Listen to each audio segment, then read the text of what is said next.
ഇന്ന് നമ്മോടൊപ്പമുള്ളത് മാധ്യമങ്ങളെ, അതുപോലെ തന്നെ ജനാധിപത്യ സംവിധാനത്തെ, പൊതുജീവിതത്തെ, ഇന്ത്യ എന്ന രാജ്യത്തെ, കേരളം എന്ന സംസ്ഥാനത്തെയൊക്കെ വലിയ തോതിൽ അറിവ് സമ്പാദിച്ചും വ്യക്തിബന്ധങ്ങൾ സ്ഥാപിച്ചും ചർച്ചകൾ നടത്തിയും നിരീക്ഷണങ്ങൾ നടത്തിയും ഒക്കെ വിലയിരുത്തുന്ന മുതിർന്ന അഭിഭാഷകൻ കൂടിയായ അഡ്വക്കേറ്റ് എം എസ് സജിയാണ്. അദ്ദേഹം കോഴിക്കോട് ജില്ല കേന്ദ്രീകരിച്ചാണ് പ്രവർത്തിക്കുന്നത് എങ്കിലും പല സ്ഥലങ്ങളിലും ചെന്ന് അദ്ദേഹത്തിൻ്റെ വീക്ഷണങ്ങൾ അവതരിപ്പിക്കുകയും അതിന് വലിയ സ്വീകാര്യത ലഭിച്ചുകൊണ്ടിരിക്കുകയും ചെയ്യുന്ന ഒരു വ്യക്തിയാണ്. വളരെ അടുത്ത് രാഷ്ട്രീയത്തെ, സാഹിത്യത്തെ, ചലച്ചിത്ര മേഖലയൊക്കെ നിരീക്ഷിക്കുന്ന ഒരു വ്യക്തിയാണ്. അത്തരത്തിൽ മാത്രമേ ഒരു ജനാധിപത്യ സംവിധാനത്തെ കെട്ടിപ്പടുക്കുന്നതിന് ഇത്തരം കാര്യങ്ങളെല്ലാം ഏത് രീതിയിൽ ഗുണകരമായി തീരും എന്ന് നിരീക്ഷിക്കാൻ സാധിക്കുകയുള്ളൂ. അതുകൊണ്ട് അദ്ദേഹത്തോട് നമ്മുടെ പ്രത്യേകിച്ച് കേരളത്തിലെ നിയമസഭാ തെരഞ്ഞെടുപ്പ് അടുത്തു വരുന്ന സാഹചര്യത്തിൽ, പഞ്ചായത്ത് തെരഞ്ഞെടുപ്പ് കഴിഞ്ഞ സാഹചര്യത്തിൽ ഇപ്പോഴത്തെ കേരള രാഷ്ട്രീയം ചർച്ച ചെയ്തുകൊണ്ട് ദേശീയ തലത്തിലേക്ക് കൂടെ കടന്നെത്താവുന്ന രീതിയിലുള്ള ഒരു സംഭാഷണമാണ് ഉദ്ദേശിക്കുന്നത്. ഈ സംഭാഷണത്തിലേക്ക് അഡ്വക്കേറ്റ് എം എസ് സജിയെ വളരെ സ്നേഹപൂർവ്വം ആദരപൂർവ്വം സ്വാഗതം ചെയ്യും. ആദ്യം ചോദിക്കാനുള്ളത്, ഞാൻ ഇപ്പോൾ നേരത്തെ പറഞ്ഞ കാര്യമാണ്. അതായത് ഇപ്പം നിലവിൽ നമ്മുടെ മാധ്യമങ്ങളിലൊക്കെ വലിയ രീതിയിലുള്ള സംവാദങ്ങളൊക്കെ നടക്കുന്നു. ആ സംവാദങ്ങൾ നമ്മൾ പഴയ കാലത്തുള്ള രാഷ്ട്രീയ സംവാദങ്ങളുടെ, ചർച്ചകളുടെ, നിരീക്ഷണങ്ങളുടെ ഒക്കെ ഒരു തുടർച്ചയായിട്ട് ഇപ്പോൾ മുന്നോട്ട് പോകുന്നുണ്ട് എന്ന് വിചാരിക്കുന്നുണ്ടോ? എനിക്ക് തോന്നുന്നത് ഇതിനെ കാണേണ്ടത് കേരളം വല്ലാതെ പ്രായോഗികവൽക്കരിക്കപ്പെട്ട ഒരു രാഷ്ട്രീയ ധാരയിലേക്ക് കേരളം മാറി. ആശയപരമായും രാഷ്ട്രീയത്തിൽ അവരവർ ഊന്നി നിന്ന ഫിലോസഫിയൊക്കെ മറന്നുകൊണ്ട് ബോധപൂർവം അജ്ഞത കൊണ്ടും എങ്ങനെ ഇലക്ഷൻ ജയിക്കാമെന്നുള്ള ഒരു വളരെ പ്രാക്ടിക്കലായ, പ്രായോഗികമായ ഒരു തലത്തിലേക്ക് കേരള രാഷ്ട്രീയം മാറി കഴിഞ്ഞ ഏതാണ്ടും വർഷങ്ങളായിട്ട്. അതിന് ഏറ്റവും അധികം അവർക്ക് ആവശ്യമുള്ളത് ജനങ്ങളെ വിഭാഗീകരിക്കുക എന്നുള്ളതാണ്. അവരെ വിവിധ ഫാക്ഷനാക്കി മാറ്റുക, പിന്നെ കമ്പാർട്ട്മെൻ്റലൈസ് ചെയ്യുക. അതിന് ഏറ്റവും നല്ല ഉപാധി എന്ന് പറയുന്നത് ജാതിയും മതവുമാണ്. അത് ഇത്രയധികം ഉപയോഗിച്ച്, ആ ആയുധങ്ങൾ ഇത്രയധികം ഉപയോഗിച്ച് ജനങ്ങളെ വിഭാഗീകരിച്ച ഒരു കാലം ഇതിനു മുമ്പ് കേരള രാഷ്ട്രീയത്തിലുണ്ടായിട്ടില്ല.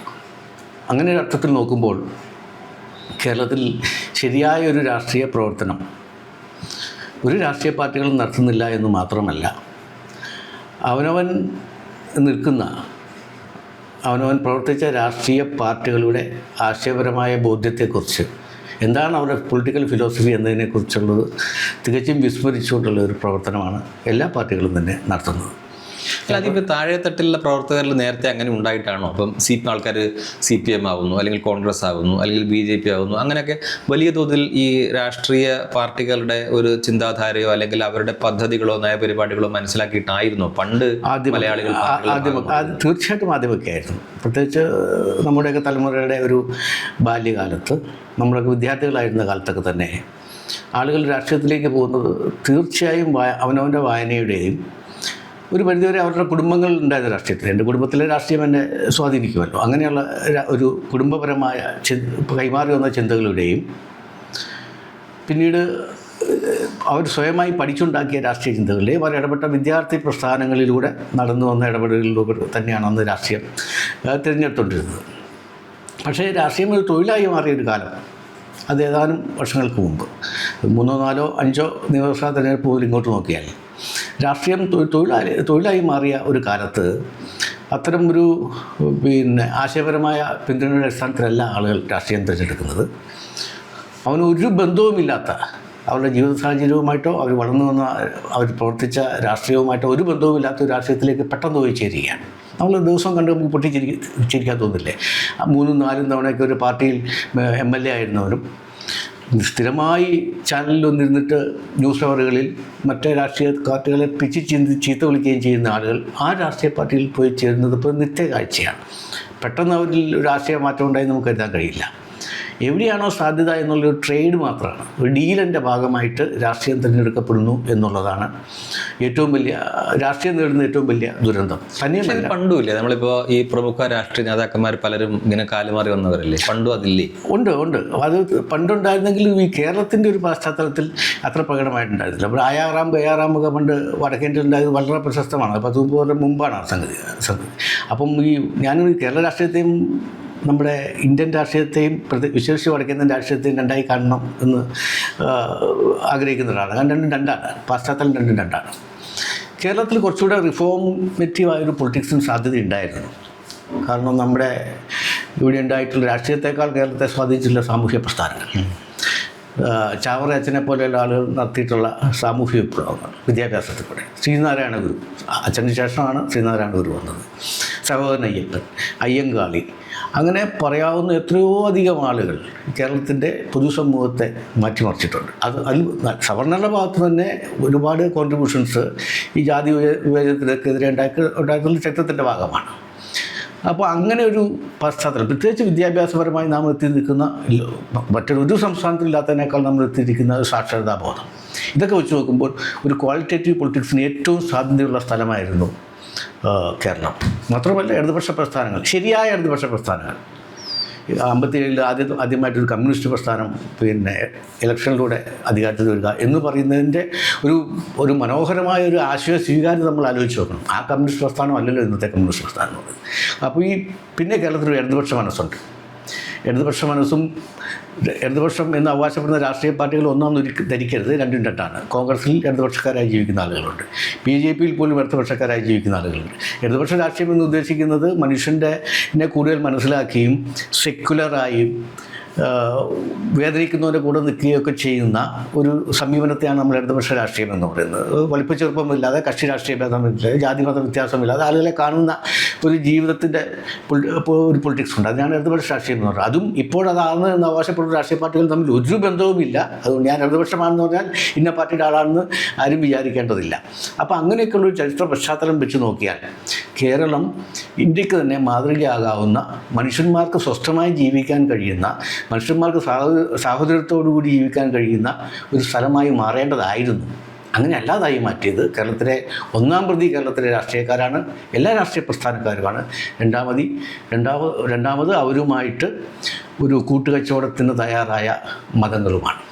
അല്ല, ഈ അങ്ങനെയാണെങ്കിൽ ഈ നവോത്ഥാനത്തിന് ശ്രമിച്ചവർ അവരൊക്കെ ഉണ്ടാക്കിയ മണ്ണിൽ തന്നെയാണ് ഈ പറയുന്ന കേരളത്തിലെ രാഷ്ട്രീയക്കാരും ഉണ്ടായിട്ടുള്ളത്. പിന്നെ എങ്ങനെയാണ് അവർ അതിൽ നിന്ന് വഴുതിട്ട് ക്വാളിറ്റി ഓഫ് ദ പൊളിറ്റീഷ്യൻസ് മുൻ തലമുറയിൽ ഉണ്ടായിരുന്ന പൊളിറ്റീഷ്യൻസിൻ്റെ ഒരു ക്വാളിറ്റി, അവരുടെ ഒരു മേന്മ, അവരുടെ ഒരു സത്യസന്ധത, അവരുടെ ഒരു ഹോണസ്റ്റി, അവരവരുടെ രാഷ്ട്രീയത്തോടെങ്കിലും അവർ പുലർത്തിയിരുന്ന ഒരു ആഴത്തിലുള്ള പഠനം, ഇതൊക്കെ തന്നെ നഷ്ടപ്പെട്ട ഒരു സെറ്റ് ഓഫ് പൊളിറ്റീഷ്യൻസാണ് ഇപ്പോൾ പൊളിറ്റിക്സിനെ നിയന്ത്രിക്കുന്നത്. പ്ലേറ്റോയുടെ റിപ്പബ്ലിക്കിൽ ഒരു പ്രയോഗമുണ്ട്, the king should be a philosopher and philosophy is king. രാജാവ് തത്വജ്ഞാനി മാത്രമല്ല, തത്വജ്ഞാനികളുടെയും കൂടി രാജാവാകണം എന്ന് പറഞ്ഞാൽ അതിൻ്റെ അർത്ഥം വളരെ വിജ്ഞാനവും ചിന്താശേഷിയും ദീർഘദർശനം ചെയ്യാനുള്ള കഴിവുമൊക്കെയുള്ള ആളുകൾ വേണം കിങ് ആവുക, എന്ന് വെച്ചാൽ ലീഡർ ആകേണ്ടത് എന്നുള്ളതാണ് രാഷ്ട്രീയത്തിൻ്റെ തന്നെ ഒരു യഥാർത്ഥത്തിലുള്ള ജനാധിപത്യത്തിൻ്റെ വിജയത്തിന് ആവശ്യം. പക്ഷേ നിർഭാഗ്യകരമെന്ന് പറയട്ടെ, അനുരാജിന് അറിയാമല്ലോ, കേരളത്തിൽ കൃത്യമായി വായനയുള്ള എത്ര രാഷ്ട്രീയക്കാരുണ്ട്, കൃത്യമായി വായിക്കുന്നത്, മിനിമം വായനയുള്ളൂ. വിരലിലെണ്ണാവുന്ന ആളുകൾ മാത്രമേ ഉള്ളൂ. കാരണം ശശി തരൂർ, അത് പിന്നെ ലോകം അറിയപ്പെടുന്ന എഴുത്തുകാരനും കൂടിയാണ്. ഇപ്പം ഞാൻ മനസ്സിലാക്കുന്ന നമ്മുടെ പ്രതിപക്ഷ നേതാവ് സതീശൻ നല്ലൊരു വായനക്കാരുണ്ട്. അതിന് ചുരുക്കം ഇടതുപക്ഷ രാഷ്ട്രീയത്തിലും 3-4 ഇതല്ലാതെ നമ്മൾ 100 കണക്കിന് നേതാക്കന്മാർ ഇവിടെ ഇല്ലേ. കൃത്യമായി പ്രാദേശിക അടിസ്ഥാനത്തിലും ദേശീയ അടിസ്ഥാനത്തിലും അന്തർദേശീയ അടിസ്ഥാനത്തിലും നടക്കുന്ന മാറ്റങ്ങളെക്കുറിച്ചും, പ്രത്യേകിച്ച് വ്യവസായ രംഗത്തുണ്ടായ മാറ്റങ്ങൾ, ട്രേഡിലുണ്ടായ മാറ്റങ്ങൾ, ആഗോളവൽക്കരണത്തിന് ശേഷം ഇപ്പോൾ ഡീ ഗ്ലോബലൈസേഷൻ്റെ കാലമാണ്. ആഗോളവൽക്കരണം പോയി അതിൻ്റെ വേറൊരു സ്റ്റേജിലേക്ക് മാറി. അതിനെക്കുറിച്ചൊക്കെ പഠനം നടത്തുകയും സാമൂഹ്യ രംഗത്തുണ്ടായിട്ടുള്ള തലമുറകളുടെ മാറ്റങ്ങളുണ്ടായിട്ടുള്ള ഒരു കോൺഫ്ലിക്റ്റുകളെക്കുറിച്ചൊക്കെ മനസ്സിലാക്കുകയും ചെയ്യുന്ന എത്ര രാഷ്ട്രീയക്കാരെ അത് കാണിച്ചു തരാൻ പറ്റും. Basically they are ignorant. അതെങ്ങനെയാണ് സംഭവിച്ചിട്ടുണ്ടാവുക? ഞാൻ ചോദിക്കുന്നത് വെച്ചാൽ ഇപ്പം നമ്മൾ പറഞ്ഞു ആദ്യത്തെ തലമുറയിൽ ഉണ്ടായിരുന്ന, ഇപ്പം നമുക്കാകെ പറയാനുള്ളത് ഇപ്പം 56 തൊട്ട് ഇതുവരെയുള്ള രാഷ്ട്രീയമാണ്. അപ്പോൾ നമുക്ക് ഒരു 2ാം തലമുറ അല്ലെങ്കിൽ 3ാം തലമുറയിലേക്ക് നമ്മുടെ രാഷ്ട്രീയ നേതൃത്വം എത്തിയിട്ടുള്ളൂ. അപ്പോൾ നേരത്തെ ഉണ്ടായിരുന്ന തലമുറകൾ നല്ല രാഷ്ട്രീയ നേതാക്കന്മാരായിരുന്നു, മാതൃകാപരമായിട്ട് പ്രവർത്തിക്കുന്നവരായിരുന്നു. അവരിൽ നിങ്ങോട്ടേക്ക് ഈ മൂല്യശോഷണം സംഭവിച്ചു എന്ന് പറയുമ്പോൾ അവർക്ക് കൂടെ ഉത്തരവാദിത്വമില്ല അവരുടെ അടുത്ത തലമുറയെ കെട്ടിപ്പടുക്കുന്നതിൽ. നേരത്തെ ഉണ്ടായിരുന്ന ദീർഘദർശനമുള്ള അല്ലെങ്കിൽ സംസ്ഥാനത്തെ മുന്നോട്ട് കൊണ്ടുപോകാൻ കഴിയുമായിരുന്ന അത്തരത്തിൽ വീക്ഷണമുള്ള രാഷ്ട്രീയ നേതാക്കന്മാർ അവരുടെ അടുത്ത തലമുറയെ കെട്ടിപ്പടുക്കുക എന്നുള്ളത് കൂടി അവരുടെ ഉത്തരവാദിത്വമില്ല. അതിൽ പറ്റിയ പാളിച്ച കൂടിയാണോ ഈ അടുത്ത തലമുറയിലേക്ക് മൂല്യച്യുതി വരാനുള്ള കാരണം? മൂല്യച്യുതി മൊത്തത്തിൽ സമൂഹത്തിൻ്റെ എല്ലാ മേഖലകളിലും വന്നിട്ടുണ്ട്. അത് രാഷ്ട്രീയത്തിലും വന്നു എന്ന് നമുക്ക് പറഞ്ഞറിയാമെങ്കിലും രാഷ്ട്രീയത്തിൽ അത് വരാൻ പാടില്ല എന്ന് വിചാരിക്കുന്ന ഒരാളാണ്. കാരണം രാഷ്ട്രീയക്കാരൻ്റെ ജോലി എന്ന് പറഞ്ഞാൽ സമൂഹത്തിന് വേണ്ടിയിട്ട് പ്രവർത്തിക്കുക, സമൂഹത്തിനെ കൂടുതൽ നാളെ ഇന്നത്തേനേക്കാൾ നല്ലൊരു ദിവസമാക്കി മാറ്റുക, വരും തലമുറ ഈ തലമുറയേക്കാൾ നല്ല മനുഷ്യന്മാരാക്കി മാറ്റുക എന്നുള്ളതാണ് ആത്യന്തികമായ എല്ലാ രാഷ്ട്രീയക്കാരുടെയും ലക്ഷ്യം. പക്ഷെ ഇതിന് കാരണം ഈ മൂല്യബോധം ഇല്ലാത്ത ആളുകൾ ഇതിൻ്റെ അകത്ത് ധാർമ്മികത ഇല്ലാത്ത ആളുകൾ ഇടിച്ചു കയറാൻ കാരണം ഇതൊരു ട്രേഡായി മാറി എന്നുള്ളതാണ്. അത് വിശേഷിച്ച് സംഭവിച്ചത് നമ്മൾ ഈ ഗ്ലോബലൈസേഷൻ ആഗോളവൽക്കരണത്തിന് ശേഷം സംഭവിച്ചിട്ടുള്ള അപജയമാണ്. ആഗോളവൽക്കരണത്തിൽ വിചാരിക്കുന്നത് 92-ലാണ് നമ്മൾ WTO കരാറിൽ ഒപ്പിട്ടത്. 92-ലാണ് അത് നരസിംഹറാവിൻ്റെ കാലത്ത്. അതിനുശേഷം ജീവിതത്തിൻ്റെ എല്ലാ മേഖലകളിലും ട്രേഡ് റിലേറ്റഡായി, എല്ലാം കച്ചവടമായി, വാണിജ്യമായി, കൊമേഴ്സ്യലായി. സ്വാഭാവികമായിട്ട് ഈ രാഷ്ട്രീയവും അങ്ങനെ ആയി മാറപ്പെട്ടു. പിന്നെ മതങ്ങളും ആ കൊമേഴ്സ്യലൈസേഷൻ്റെ ഭാഗമായി മാറി. നമ്മുടെ പഴയ മതങ്ങളല്ലോ ഇപ്പോഴത്തെ മതങ്ങൾ. അവരൊക്കെ സ്ഥാപനങ്ങളാണ് ഉണ്ടാക്കുന്നത്, ഇൻസ്റ്റിറ്റ്യൂഷൻസാണ് ഉണ്ടാക്കുന്നത്. മറിച്ച് അവരുടെ മതപരമായ നന്മ എങ്ങനെ കെട്ടിപ്പടുക്കാം എന്നുള്ള ആലോചിക്കുന്നത്. ആ പേരിൽ എത്ര കെട്ടിടങ്ങൾ ഉണ്ടാക്കാമെന്നാണ് ആലോചിക്കുന്നത്, എത്ര സംഘടനകളെ കൂടുതൽ വർദ്ധിപ്പിക്കാമെന്നാണ് ആലോചിക്കുന്നത്. അപ്പം ഗ്ലോബലൈസേഷന് ശേഷം വന്നിട്ടുള്ള സാമൂഹിക ജീവിതത്തിലും രാഷ്ട്രീയ ജീവിതത്തിലുമുള്ള മാറ്റങ്ങളുടെ പശ്ചാത്തലം എന്ന് പറഞ്ഞാൽ 30-35 വർഷത്തിന് ഉള്ളിലുണ്ടായിട്ടുള്ള ഈ മാറ്റങ്ങൾ രാഷ്ട്രീയത്തിലും ബാധിച്ചിട്ടുണ്ട്. അതിനെ പക്ഷേ അതിൽ വീഴാതെ പൊളിറ്റിക്സ് എന്ന് പറയുന്നത് സർവീസാണ്, മനുഷ്യ ദുഃഖങ്ങളെ പരിഹരിക്കലാണ് എന്നുള്ളൊരു ബോധ്യത്തോടുകൂടി പ്രവർത്തിക്കാൻ തയ്യാറുള്ള ആളുകളെ മാറ്റി നിർത്തപ്പെട്ടു. യഥാർത്ഥത്തിൽ ക്വാളിറ്റി ഉള്ള ആളുകളെ ബലമായിട്ടോ അപമാനിച്ചോ തിരസ്കരിച്ചോ മാറ്റി നിർത്താനത്രയും ശക്തമായ ഒരു ലോബി മറുഭാഗത്ത് ഡെവലപ്പ് ചെയ്ത ഒന്നാണ്. അത് മുൻ തലമുറകൾ വഴികാട്ടി തന്നൊന്നുമല്ല, കൊടുക്കാത്തതിൻ്റെ കാര്യമൊന്നുമല്ല. അവരെ മാതൃകയാക്കാൻ, ഗാന്ധിയൻ ജീവിതത്തിൽ ജീവിക്കുന്ന എത്ര കോൺഗ്രസ്സുകാരുണ്ട്? ഉണ്ടോ? ഇല്ല. അല്ലെങ്കിൽ നമ്മുടെ ഇടതുപക്ഷ പ്രസ്ഥാനത്ത് തന്നെ എടുത്തു നോക്കൂ. ഇടതുപക്ഷ പ്രസ്ഥാനത്തിൽ ഇവിടെ എത്രയോ ത്യാഗം സഹിച്ച് മരിച്ച ആളുകളുണ്ട്, ദാരിദ്ര്യത്തിൽ ജീവിച്ച് മരിച്ച ആളുകൾ. എല്ലാവരും ദാരിദ്ര്യത്തിൽ പോകണമെന്നല്ല ഞാൻ പറയുന്നത്. അവരെ ഉൾക്കൊള്ളുന്ന EMSൻ്റെ ഒക്കെ രചനകൾ വായിച്ചിട്ടുള്ള, അല്ലെങ്കിൽ EMSനെ പ്രോപ്പറായി മനസ്സിലാക്കിയിട്ടുള്ള എത്ര CPMകാരുണ്ട്? ഇല്ല. അച്യുതമേനോനെ ശരിയായി മനസ്സിലാക്കിയിട്ടുള്ള എത്ര CPIക്കാരുണ്ട്? കുറച്ച് നേതൃത്വത്തിലിരിക്കുന്നവരൊക്കെ അവകാശം അധികമാർക്ക് വരുന്നുണ്ടോ അറിയാമെന്നേ. ഞങ്ങളത് വായിച്ചിട്ടുണ്ട്, പഠിച്ചിട്ടുണ്ട്. ബൈഹാർട്ട് പഠിച്ച കുറച്ച് കാര്യങ്ങൾ എനിക്കിത് അറിയാമെന്ന് സ്വയം ബോധ്യപ്പെടുത്തി ബൈഹാർട്ട് പഠിച്ച കാര്യങ്ങളല്ലാതെ ഇവർക്ക് ബേസിക്കലി ശുഷ്കരാണ്. അവരുടെ ചിന്താധാര എംറ്റിയാണ്, EMPTY ആണ്. അവരുടെ ബോഡി ലാംഗ്വേജ് കണ്ടാൽ അറിയാം, അവരുടെ സംഭാഷണത്തിലുള്ള പരിമിതി കണ്ടാൽ അറിയാം. വളരെ എന്താ പറയുക, അന്തസാരശൂന്യരായ മനുഷ്യന്മാരാൽ ഭരിക്കപ്പെടുക എന്ന് പറയുന്ന ദുര്യോഗത്തിലാണ് ഇപ്പോൾ കേരളമുള്ളത്. അതിൻ്റെ ഒരു റിഫ്ലക്ഷനാണ് ഈ പൊളിറ്റിക്സിൽ കാണുന്ന ഈ മൂല്യശോഷണം എന്ന് പറയുന്നത്. മറ്റൊരു കാര്യം ക്രിമിനൽ വൽക്കരണമാണ്. ക്രിമിനൽ വൽക്കരണത്തിനും ക്രിമിനൽ വൽക്കരണം ആർജിച്ച ഒരു വേഗത, പിന്നെ ക്രിമിനൽസിന് കിട്ടുന്ന ഒരു സ്വീകാര്യത, ബഹുമാന്യത, ആ രാഷ്ട്രീയ പാർട്ടിക്കാർ കൊടുക്കുന്ന ഒരു ബഹുമാന്യത നമ്മൾ വിശ്വസിക്കാൻ കഴിയാത്ത ആളാണ്. ഞാനിപ്പോഴും ഓർക്കുന്നുണ്ട്, ഏതാനും മാസങ്ങൾക്ക് മുമ്പ്, വിദൂരമായൊരു ഓർമ്മയല്ല, എന്നാൽ പോലും ഞാൻ എപ്പോഴും ഓർക്കുന്നൊരു കാര്യം, കാപ്പ കേസിൽ പുറത്തു വന്ന ഒരു പ്രതിയെ സ്വീകരിക്കാൻ ഒരു മന്ത്രി പോവുക, എന്നിട്ട് മുദ്രാവാക്യം വിളിച്ച് സ്വീകരിക്കുക. കാപ്പ കേസ് ഞാൻ മനസ്സിലാക്കുന്നത് എൻ്റെ ആ പാർട്ടി മെമ്പർഷിപ്പ് കൊടുക്കുക, അയാൾ വീണ്ടും കാപ്പ കേസിൽ പെടുക. അപ്പോൾ ക്രിമിനൽസിനുള്ളൊരു ഡിമാൻഡ് എന്ന് നിങ്ങൾ ആലോചിച്ച് നോക്കൂ.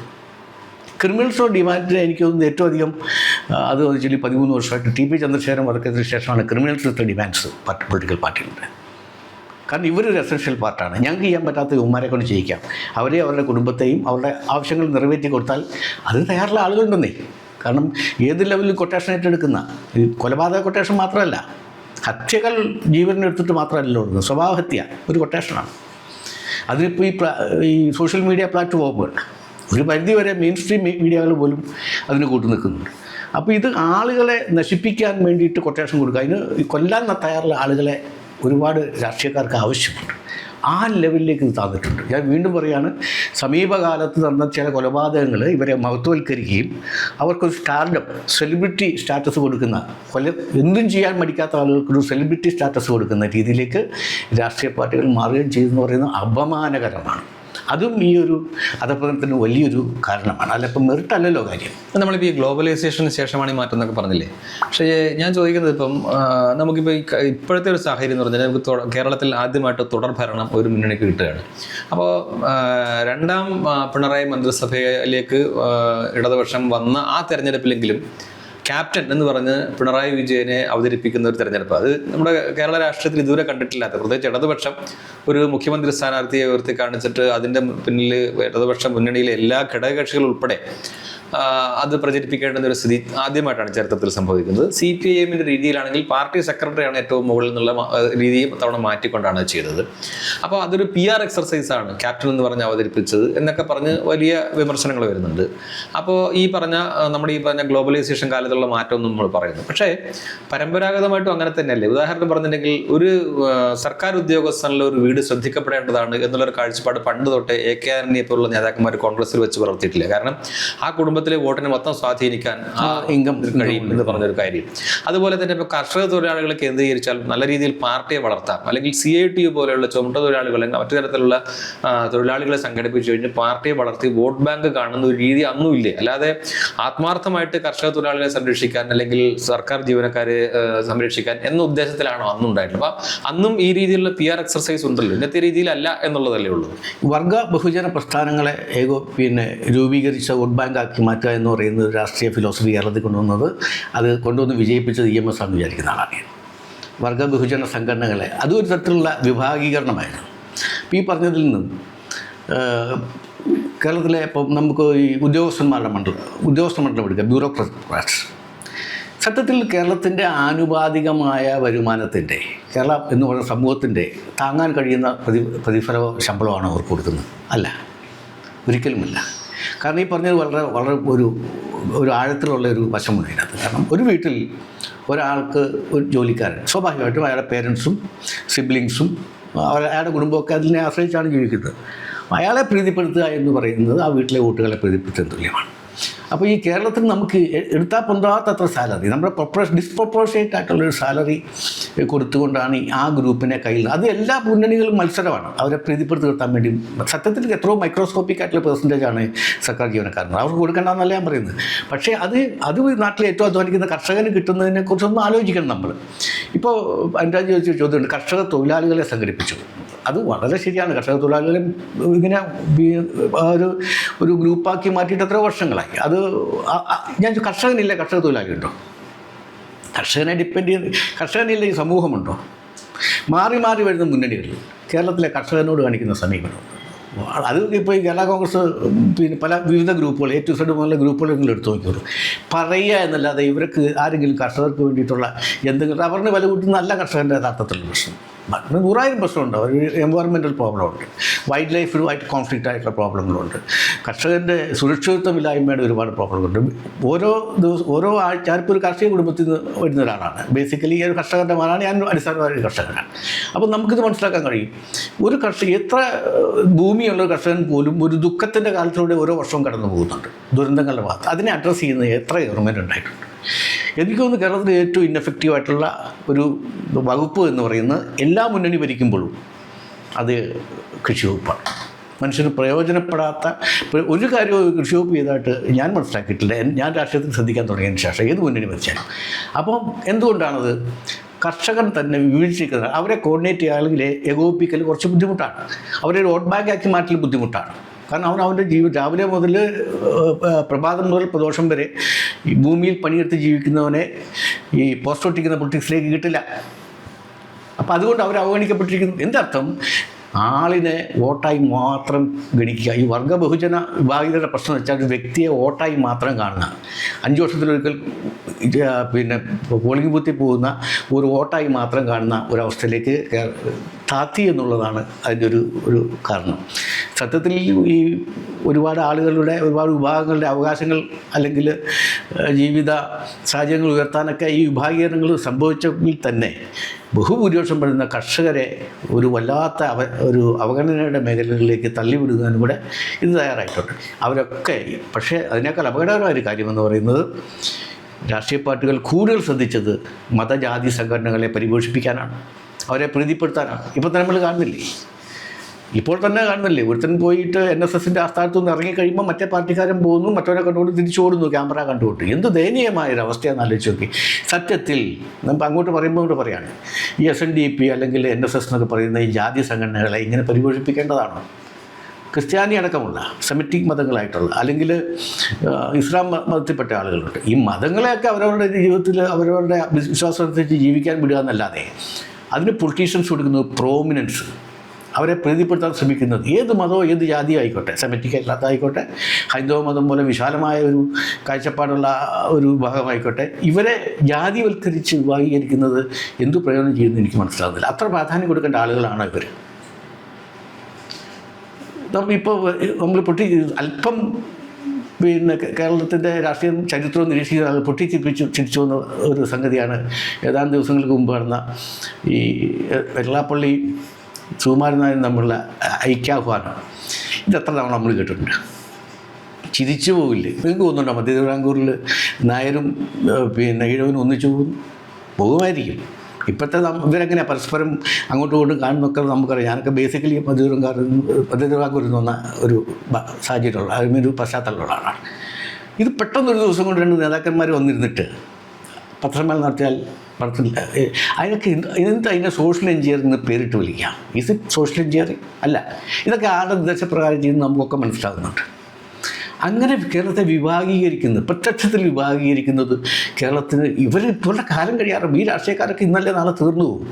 എല്ലാവരും ഈ തോന്നിയാസം മുഴുവൻ ഉണ്ടാക്കുന്ന ഈ വാർദ്ധക്യത്തിലെത്തിയ ആളുകളാണ്. ഈ കുത്തിത്തിരിപ്പുണ്ടാക്കി വെച്ചിട്ടാണ് ഇവരുടെ കാലം കഴിക്കുന്നത് ഓർത്താൽ നല്ലതാണ്. ഇപ്പം നമ്മൾ ഈ മത സാമുദായിക സംഘടനകളെയൊക്കെ രാഷ്ട്രീയ പാർട്ടികൾ അവയെ പ്രീതിപ്പെടുത്താൻ ശ്രമിക്കുകയാണ് കേരളത്തിലെ രാഷ്ട്രീയത്തിൽ പ്രധാനമായിട്ടും നടക്കുന്നെന്ന് പറഞ്ഞില്ലേ. അപ്പോൾ അത് ഇത്രയും കാലമായിട്ട് തുടരുകയാണല്ലോ. നമ്മളിപ്പോൾ ഈ വിമോചന സമരത്തിൻ്റെ കാലം തൊട്ട് ഇങ്ങോട്ടും നോക്കിയാൽ എല്ലാ ഒരു പ്രതിസന്ധി ഘട്ടത്തിലും അല്ലെങ്കിൽ പ്രതിസന്ധി സൃഷ്ടിക്കുന്നതിലും ഇത്തരം സംഘടനകൾക്കോ അല്ലെങ്കിൽ മത നേതൃത്വങ്ങൾക്കോ ഒരു സ്ഥാനമുണ്ടല്ലോ. അതുകൊണ്ടുകൂടി ആയിരിക്കില്ലേ അതിൻ്റെ ഒരു വലിപ്പം അല്ലെങ്കിൽ അതിൻ്റെ ഒരു ഗൗരവം, അതിൻ്റെ ഒരു സ്വാധീനം അത് അറിയുന്നത് കൊണ്ടുകൂടി ആയിരിക്കില്ലേ ഈ രാഷ്ട്രീയ നേതാക്കന്മാർ ഇത് ശ്രമിക്കുന്നത്? കാരണം അവർക്കാണല്ലോ ഈ കൃത്യമായ ഒരു പിക്ചർ, ഒരു ഇലക്ഷൻ പൊളിറ്റിക്സ് അവർക്കാണല്ലോ മനസ്സിലാവുന്നുണ്ടാവുക. അപ്പോൾ അതുകൊണ്ട് അതങ്ങനെ ചെയ്താലേ സാധിക്കൂ എന്നുള്ളത് കൊണ്ടും അതുപോലെ തന്നെ അങ്ങനെ ചെയ്യാതിരിക്കുമ്പോൾ തിരിച്ചടി ഉണ്ടാകുന്ന സാഹചര്യം, ചിലപ്പോൾ ജാതി സംഘടനകൾ വെറുപ്പിച്ചു കഴിയുമ്പോൾ ആ വരുന്ന ഇലക്ഷനിൽ അതിൻ്റെ പ്രതിഫലനം ഉണ്ടാകും. അങ്ങനെ ഒരു പഠനം നടത്തിയിട്ടായിരിക്കില്ലേ നേതാക്കന്മാർ ഈ ഇതിൻ്റെ പുറകെ തന്നെ എപ്പോഴും പോകും? വളരെ വളരെ ചരിത്രപരമായി ഓർമ്മിപ്പിക്കുന്ന ഒരു ചോദ്യമാണ് ഉത്തരത്തെ. എനിക്ക് തോന്നുന്നത് ജാതി മത സംഘടനകൾക്ക് ഇത്രയധികം പ്രാമുഖ്യവും പ്രാധാന്യമുണ്ടെന്ന് കേരളത്തെ മനസ്സിലാക്കി കൊടുത്തത് വിമോചന സമരമാണ്. കത്തോലിക്ക സഭയുടെയും അന്നത്തെ അച്ഛന്മാരുടെയും നേതൃത്വത്തിൽ, ഫാദർ വടക്കൻ്റെ നേതൃത്വത്തിൽ ഓർമ്മയുണ്ടാവുമല്ലോ, ഉള്ള ആളുകൾ റോട്ടിലിറങ്ങി തെരഞ്ഞെടുപ്പിലൂടെ ജനാധിപത്യ പ്രോസസ്സിലൂടെ അധികാരത്തിൽ നിന്നിട്ടുള്ള ഒരു മന്ത്രിസഭയെ, അതെന്താ കാര്യം? വിദ്യാഭ്യാസമില്ല. മുണ്ടശ്ശേരി മാസ്റ്ററെ ഇന്ത്യ കണ്ട എക്കാലത്തെയും ഏറ്റവും മികച്ച ബുദ്ധിശാലിയായ പ്രഗത്ഭനായ ഒരു വിദ്യാഭ്യാസ മന്ത്രിക്കെതിരെ, സുറിയാനി ക്രിസ്ത്യാനിയായ തൃശ്ശൂർകാരൻ ജോസഫ് മുണ്ടശ്ശേരിക്കെതിരെ സഭയിളകുകയാണ്. സത്യത്തിൽ അതിനായിരുന്നില്ലേ. അതിനുശേഷം കുറേ ആ കസേര ഇരിക്കാൻ കൊള്ളാത്ത കുറേ അലവരാതികൾ ആ കസേരയ്ക്ക് ഇരുന്നിട്ടുണ്ടാകും. വേറെ കാര്യം, അത് വേറെ കാര്യം, അത് അങ്ങോട്ട് ഞാൻ പോകുന്നില്ല. അപ്പോൾ ആ വിമോചന സമരം, ആ നീണ്ടു നിന്ന വിമോചന സമരമാണ് മതത്തിന് ഇത്ര ശക്തി കിട്ടുന്നുള്ളൂ. മതമുണ്ടാക്കുന്ന ആൾക്കൂട്ടം അതിശക്തമാണെന്നുള്ളൂ, വോട്ട് ബാങ്ക് ആണെന്നുള്ളതും കേരള രാഷ്ട്രീയത്തിലെ നേതാക്കന്മാർ തിരിച്ചറിയുന്നത് ആ ഒരു തെരുവിലിറങ്ങി നടന്ന ആ ഒരു സമരത്തിൻ്റെ തുടർന്നാണെന്നാണ് ഞാൻ മനസ്സിലാക്കുന്നത്. അതിൽ നിന്ന് ഒരു പാഠം പഠിച്ചു. പക്ഷേ എന്നിട്ടും കുറേ പെട്ടെന്ന് അത് ആ വഴിയിലേക്ക് പോയില്ല കേട്ടോ. അതാണ് പക്ഷേ ഇതിന് വിത്തുപാകിയത് വിമോചന സമരം, മതത്തെ ഉപയോഗിച്ച് നടത്തിയിട്ടുള്ള വിമോചന സമരമായിരുന്നത് ചരിത്രപരമായും ജനാധിപത്യപരമായും വളരെ തെറ്റായ ഒരു നീക്കമായിരുന്നെന്ന് വിചാരിക്കുന്ന ഒരു രാഷ്ട്രീയ വിദ്യാർത്ഥിയാണ് ഞാൻ. അത് പിൻകാലങ്ങളിൽ പതിറ്റാണ്ടുകൾക്ക് ശേഷം കേരളത്തിൽ ഉണ്ടാക്കിയിട്ടുള്ള ഒരു വലിയ വില കൊടുക്കേണ്ടി വന്നു. പറഞ്ഞ മാതിരി ജാതി മത സംഘടനകളെ വോട്ട് ബാങ്കാക്കി നിലനിർത്തണം എന്നുള്ള പ്രായോഗിക പൊളിറ്റിക്സിലേക്ക് രാഷ്ട്രീയ നേതാക്കന്മാർ മാറി. മറ്റൊരു കാര്യം ചോദിക്കട്ടെ, നമുക്കൊരു സംശയമില്ലല്ലോ, ജാതിയും മതത്തെ, പ്രത്യേകിച്ച് ഇന്നത്തെ ഇന്ത്യൻ സിനാറിയോയിൽ ജാതിയും മതവും ആണ് അപകടം. ഏറ്റവും അപകടം പിടിച്ച സാധനം അത് തന്നെയാണ്. കാരണം മനുഷ്യനെ ഏറ്റവും അധികം ആക്രമിക്കുകയും മനുഷ്യനെ പരസ്പരം മനുഷ്യനല്ലാതെ രണ്ടാം ലോകമായിരുന്ന കാലത്ത് ജൂതന്മാരും ഈ ആര്യന്മാരും തമ്മിലുണ്ടായിട്ടുള്ള വംശീയ വിദ്വേഷത്തിന് സമാനമായ അവസ്ഥയിലേക്ക് ഇന്ത്യൻ പശ്ചാത്തലത്തെ എത്തിക്കുകയും ചെയ്യുന്ന അവസ്ഥയിലേക്ക് പോകുന്നുണ്ട്. എന്തുകൊണ്ട് ഈ ജാതിയും മതമൊന്നും അല്ല പ്രധാനം, മനുഷ്യനാണ് പ്രധാനം. നിങ്ങൾ എല്ലാ ജാതിക്കും മതത്തിനും അപ്പുറത്തേക്ക് മനുഷ്യത്വമാണ് പ്രധാനം. ഈ ആത്യന്തികമായി ഒരു മതപുസ്തകങ്ങളിലും മനുഷ്യനെ വിഭജിക്കാനല്ല പറയുന്നത് എന്നുള്ള അടിസ്ഥാന തത്വം രാഷ്ട്രീയക്കാർ സ്വീകരിക്കുന്നില്ല. അതൊരു ആന്തരിക ദൗർബല്യല്ലേ സത്യത്തിൽ, പാർട്ടികളുടെ ഒരു ആന്തരിക ദൗർബല്യം. കാരണം ഇവരിപ്പോൾ ഈ ക്രിമിനൽ വൽക്കരണം എന്ന് പറഞ്ഞു, ഇപ്പോൾ ക്രിമിനലുകളെ ഡിപ്പെൻഡ് ചെയ്യേണ്ടി വരുന്നു, അതുപോലെ മത സാമുദായിക സംഘടനകളെ ഡിപ്പെൻഡ് ചെയ്യേണ്ടി വരുന്നു. ഇതിപ്പോൾ നമ്മളിപ്പം കേരളത്തിൽ എടുത്തു നോക്കിയാൽ കുറഞ്ഞത് ഇപ്പം കോൺഗ്രസിനും ഇപ്പം CPI അല്ലെങ്കിൽ CPI ഇപ്പോൾ പ്രബലമായ CPIM, ഈ രണ്ട് പാർട്ടികൾക്കെങ്കിലും എത്രയോ ദശാബ്ദങ്ങളുടെ സമയം കിട്ടി, ഏതാണ്ട് ഒരു നൂറ്റാണ്ടുള്ള സമയം കിട്ടിയിട്ട് അവർക്ക് ഇപ്പം പറയുകയാണെങ്കിൽ അവർക്കൊക്കെ ഇപ്പം എന്താ പറയുക, ബൂത്ത് കമ്മിറ്റി ഉണ്ട് അല്ലെങ്കിൽ ബ്രാഞ്ച് ഉണ്ട് എന്നൊക്കെ പറയാമെങ്കിലും അതിനെ ശരിയായ അതിൻ്റെ ഒരു പ്രത്യയശാസ്ത്രപരമായ തത്വശാസ്ത്രപരമായ അറിവ് കൊടുത്തിട്ടോ അല്ലെങ്കിൽ ആ രീതിയിലോ ബിൽഡ് ചെയ്യാൻ ഇത്രയും അവസരം കിട്ടിയിട്ട് സത്യത്തിൽ അതിൽ പരാജയപ്പെടുകയല്ലേ ചെയ്തത് കേരളത്തിലെ മുഖ്യധാര രാഷ്ട്രീയക്കാർ രാഷ്ട്രീയ ഭേദമന്യേ പരാജയപ്പെടേണ്ടത്. അതിന് കാരണമുണ്ട്. ഒരിക്കൽ അധികാരത്തിലെത്തിക്കഴിഞ്ഞാൽ മന്ത്രിസ്ഥാനമോ മറ്റൊരുപാട് സ്ഥാനങ്ങൾ രാഷ്ട്രീയവുമായി ബന്ധപ്പെട്ട് കിടപ്പുണ്ടല്ലോ, അതിൻ്റെ എൻജോയ്മെൻറ്റ് ഭയങ്കര. അത് കിട്ടുന്നൊരു ഹാലോ ഉണ്ട്, അത് കൊടുക്കുന്ന നാട്ടുകാരുടെ കിട്ടുന്ന അനർഹമായ ബഹുമാനം. ഒരർഹതയില്ലാതെ നമ്മൾ ബഹുമാനിക്കല്ലേ. പണ്ട് സക്കറിയ പറഞ്ഞിട്ടുണ്ട്, ഈ മന്ത്രിയെ കാണുമ്പോൾ നമ്മൾ എണീറ്റിരിക്കുന്ന അവൻ നമ്മളെ കാണുമ്പോൾ എണീറ്റിരിക്കുന്ന സക്കറിയുടെ ഒരു പ്രശസ്തമായ പ്രസംഗം എനിക്ക് ഓർമ്മ വരുന്നത്. ഒരു ക്വാളിറ്റിയോ ഒരു മെറിറ്റോ ഇല്ലാത്ത, ഭാഗ്യം കൊണ്ടോ ജാതിമത ഇക്വേഷൻ കൊണ്ടോ കുതുകാല് വെട്ടിയിട്ടോ പിന്നീട് കുത്തിയിട്ടോ ഒക്കെ നേതൃത്വത്തിലെത്തുന്ന ആളുകളെ കിട്ടുന്ന അവരെ ഭയപ്പെടുകയാണ് സമൂഹം. ഒരു കാര്യമുണ്ട്, അധികാരത്തെ ഭയപ്പെടുന്ന ഒരു അധമബോധം മലയാളിക്ക് നന്നായിട്ടുണ്ട് കേട്ടോ, അതും കൂടെ പറയട്ടെ. അപ്പോൾ ഈ അധികാരത്തിൽ ഒരിക്കൽ എത്തിക്കഴിഞ്ഞാൽ അവൻ മരിക്കുന്നവരയിൽ നിന്ന് ഇറങ്ങാൻ തയ്യാറില്ല. ഈ പറഞ്ഞ ഈ അനുരാജ് ചോദിച്ച ചോദ്യത്തിലൊരു സംഗതിയുണ്ട്. ഇതിനെ കുറച്ചുകൂടെ മനുഷ്യത്വപരമായി കാണുകയാണെങ്കിൽ എന്ത് ചെയ്യും, പുതിയ ലീഡേഴ്സ് ഉയർന്നു വരും. ഇതിനെ ജനകീയവൽക്കരിച്ചാൽ, ഇതിനെ ഡെമോക്രറ്റൈസ് ചെയ്താൽ പുതിയ ലീഡേഴ്സ്, പുതിയ ചെറുപ്പക്കാർ, സ്പാർക്കുള്ള ആളുകൾ രംഗത്ത് വരും. അത് ഇവന്മാർക്ക് നന്നായിട്ട് അറിയാം. ഇപ്പോൾ ഈ അധികാരത്തിൻ്റെ ഈ തിമിർപ്പിൽ ജീവിക്കുന്ന, പതിറ്റാണ്ടുകളായി ജീവിക്കുന്ന ആളുകൾ, മനസ്സിലായില്ലേ, എത്രയോ പതിറ്റാണ്ടായിട്ട് ഇവർക്ക് പൈസ കൊടുത്ത് റേഷൻ വാങ്ങിയിട്ടുണ്ടോ? ഇല്ല. സമൂഹം പോറ്റിക്കൊണ്ടിരിക്കല്ലേ. ഇത് വിട്ടുകൊടുക്കരുത്. അപ്പം ഒരു പുരോഗമനപരമായ ഒരു രാഷ്ട്രീയം എന്ന് പറഞ്ഞാൽ ജനാധിപത്യമാണല്ലോ. ജനാധിപത്യത്തിൻ്റെ ഒരു ജനാധിപത്യം ഉൾച്ചേർത്ത ഒരു പൊളിറ്റിക്സാണ് പുരോഗമന രാഷ്ട്രീയം എന്ന് പറയുന്നത്. അപ്പോൾ അങ്ങനെ വരുമ്പോൾ പുതിയ ലീഡേഴ്സ് വരാതിരിക്കാനും അവർക്ക് ഔദാര്യങ്ങൾ, ലീഡർഷിപ്പ് ക്വാളിറ്റി ഉള്ള ആളുകൾ തന്നെ വരാൻ അവരെ ഔദാര്യങ്ങൾ കൊടുത്തിട്ട് ഒരു രണ്ടാം കടയോ മൂന്നാം കടയായിട്ട് നിലനിർത്തിക്കൊണ്ട് ഞങ്ങൾ രാജാവായി മരിക്കണം എന്ന് തീരുമാനിക്കുന്ന ആളുകളാണ് ഈ പണി ചെയ്യുന്നത്. അതിന് അവന്മാർക്ക് വേണ്ടതെന്ന് വെച്ചാൽ ഈ പറഞ്ഞ ഈ ഡെപ്തില്ലാത്ത ഒരു അനുയായി വൃന്ദത്തെ സൃഷ്ടിക്കുക. ഡെപ്തില്ലാത്ത അനുയായി വൃന്ദം എന്ന് പറയുന്നത് അത് മതവും രാഷ്ട്രീയവുമായി കൂട്ടിക്കെട്ടിയാലേ ആഴമില്ലാത്ത, ചിന്താശേഷിയില്ലാത്ത അനുയായി വൃന്ദത്തെ നിങ്ങൾക്ക് നിർമ്മിക്കാൻ വേണ്ടി കഴിയുള്ളൂ. കാരണം മതത്തിൻ്റെയും ജാതിയുടെയും ആഴം എന്താണെന്ന് നമുക്കറിയാം. അപ്പം അത് അങ്ങനെയുള്ളൊരു ഇവരുടെ പതിറ്റാണ്ടുകളായി അനുശീലിച്ച ഒരു രാഷ്ട്രീയ പരിചയത്തിൻ്റെ പേരിലാണ് അവരിതിനെ പുരോഗമനമാക്കാതിരിക്കാനും കൂടുതൽ മനുഷ്യത്വരാക്കാതിരിക്കാനും ശ്രമിച്ചുകൊണ്ടിരിക്കുന്നത്. ഇതിങ്ങനെ കൂടുതൽ വഷളാക്കി ചെയ്യുക. എനിക്ക് തോന്നുന്നു ഇത് കുറച്ചൊരു നമ്മളൊരു ഫിലോസഫിക്കൽ കോണ്ടെക്സ്റ്റിലാണ് സംസാരിക്കുന്നത്. നമ്മളിപ്പം അതിനെ ഒന്നുകൂടെ ലളിതമാക്കിയിട്ട് സാധാരണ ഒരു ചർച്ചകളിലൊക്കെ മനസ്സിലാകുന്ന രീതി പറയാന്നുണ്ടെങ്കിൽ അങ്ങനെ ഒരു കോക്കസ് ഉണ്ടെന്നാണ്. അതായത് രാഷ്ട്രീയ നേതൃത്വത്തിൽ അതുപോലെ തന്നെ സാമുദായിക മത നേതൃത്വത്തിൻ്റെ അതിൻ്റെ രണ്ടിൻ്റെയും തലപ്പത്ത് നിൽക്കുന്ന കുറച്ച് ആൾക്കാർ ബോധപൂർവം കേരളത്തിൻ്റെ രാഷ്ട്രീയത്തെ പിന്നോട്ടടിക്കുന്ന രീതിയിൽ അതുവഴിയേ ഈ പരിമിതമായ ചിന്തകളുള്ള തങ്ങൾക്ക് നിൽക്കാൻ പറ്റുള്ളൂ എന്നുള്ള ആ ബോധ്യത്തോടെ കേരളത്തിൻ്റെ രാഷ്ട്രീയ വളർച്ചയെ തടയുന്നു ബോധപൂർവം എന്നാണോ ഇപ്പോൾ ഉദ്ദേശിക്കുന്നത്? തീർച്ചയായിട്ടും തന്നെ ഉദ്ദേശിച്ചത്. ഞാൻ ഉദ്ദേശിച്ചത് വളരെ വ്യക്തമായിട്ടാണ് അനുരാജ് എന്നോട് ചോദിച്ചിരിക്കുന്നത്. ഇതൊരു കൊടുക്കൽ വാങ്ങലാണ്. ഉന്നതമായ നേതൃത്വങ്ങൾ തമ്മിലുള്ള ഡീലുകളെ കുറിച്ചൊക്കെ പല പത്രങ്ങളും കൊണ്ട് എഴുതിയിട്ട് നമുക്കൊക്കെ ഏകദേശം നിരീക്ഷിക്കുന്നതിൻ്റെ പേരിൽ നമുക്ക് ധാരണകളുണ്ടായിട്ടുണ്ട്. ജാതിയും മതവും രാഷ്ട്രീയ ഭേദമന്യേ ഒരു ലെവലിലെത്തിയിട്ടുള്ള രാഷ്ട്രീയക്കാരും അതിനേക്കാൾ ഉപരിയായിട്ട് ഞാൻ ഇപ്പോൾ വിട്ടുപോയൊരു സംഗതി കൊണ്ട് ബിസിനസ്സുകാരിൽ കടന്നു കയറി, വ്യവസായികൾ കടന്നു കയറി, നിയോ ക്യാപിറ്റലിസ്റ്റുകൾ കടന്നു കയറി, പെട്ടെന്ന് പൊട്ടിമുളച്ച ഈ ഗ്ലോബലൈസേഷന് ശേഷം പെട്ടെന്ന് പൊട്ടിമുളച്ച കുറച്ച് പണക്കാരനല്ല കോടീശ്വരന്മാർ. കോടീശ്വരൻ പറഞ്ഞാൽ പോരാ, വലിയ സാമ്രാജ്യങ്ങൾ കൊണ്ടു നടക്കുന്ന അവർ എത്രമാത്രം ഈ മതത്തെയും രാഷ്ട്രീയത്തെയും സ്വാധീനിക്കണം നിങ്ങൾ ആലോചിച്ച് നോക്കും. ഇവിടുന്ന് പോകുന്ന രാഷ്ട്രീയക്കാർ, മതനേതാക്കന്മാരുടെ കാര്യം എനിക്കറിയത്തില്ല, കൂടുതലും എവിടെയാണ് വിദേശങ്ങളിലേക്ക് പോകുന്ന ആളുകൾ എന്തിനു പോകുന്നു, ആരുടെ ആതിഥേയത്തെ സ്വീകരിക്കാൻ പോകുന്നു, എന്ത് ഡീലിങ്സ് നടത്താൻ പോകുന്നു ശ്രദ്ധിച്ചിട്ടുണ്ടോ? അപ്പോൾ ഇത് നമ്മൾ ഈ ചോദ്യം ചോദിച്ചു വന്നാൽ ഞാൻ വിട്ടുപോയൊരു കാര്യമാണ്. മതവും ജാതിയോടൊപ്പം തന്നെ പെട്ടെന്ന് പൊട്ടിമുളച്ചിട്ടുള്ള ഈ ക്യാപിറ്റലിസ്റ്റുകൾ, ഈ വലിയ അതിസമ്പന്നർ എന്ന് എനിക്ക് അതിനെക്കുറിച്ച് പറയാൻ കഴിയും. അവർ നടത്തുന്ന വ്യവസായമാണോ, ഡീലാണോ, ആംസ് ട്രേഡാണോ, ഹ്യൂമൻ ട്രേഡാണോ ഒന്നും എനിക്കറിയത്തില്ല. പക്ഷേ അവിശ്വസനീയമായ രീതിയിൽ വലിയ മുതലാളിത്ത സാമ്രാജ്യങ്ങൾ കെട്ടിപ്പൊക്കിയ ആളുകൾ രാഷ്ട്രീയത്തിൻ്റെ നിയന്ത്രണം ഏറ്റെടുത്തിട്ട് ഒരു 10 വർഷമെങ്കിലും ആയിട്ടുണ്ട് കേരള രാഷ്ട്രീയത്തിൽ. അത് ഒളിഞ്ഞും തെളിഞ്ഞും അവർ മതത്തിലും ഇടപെടുന്നുണ്ട്, മതങ്ങളിലും ഇടപെടുന്നുണ്ട്.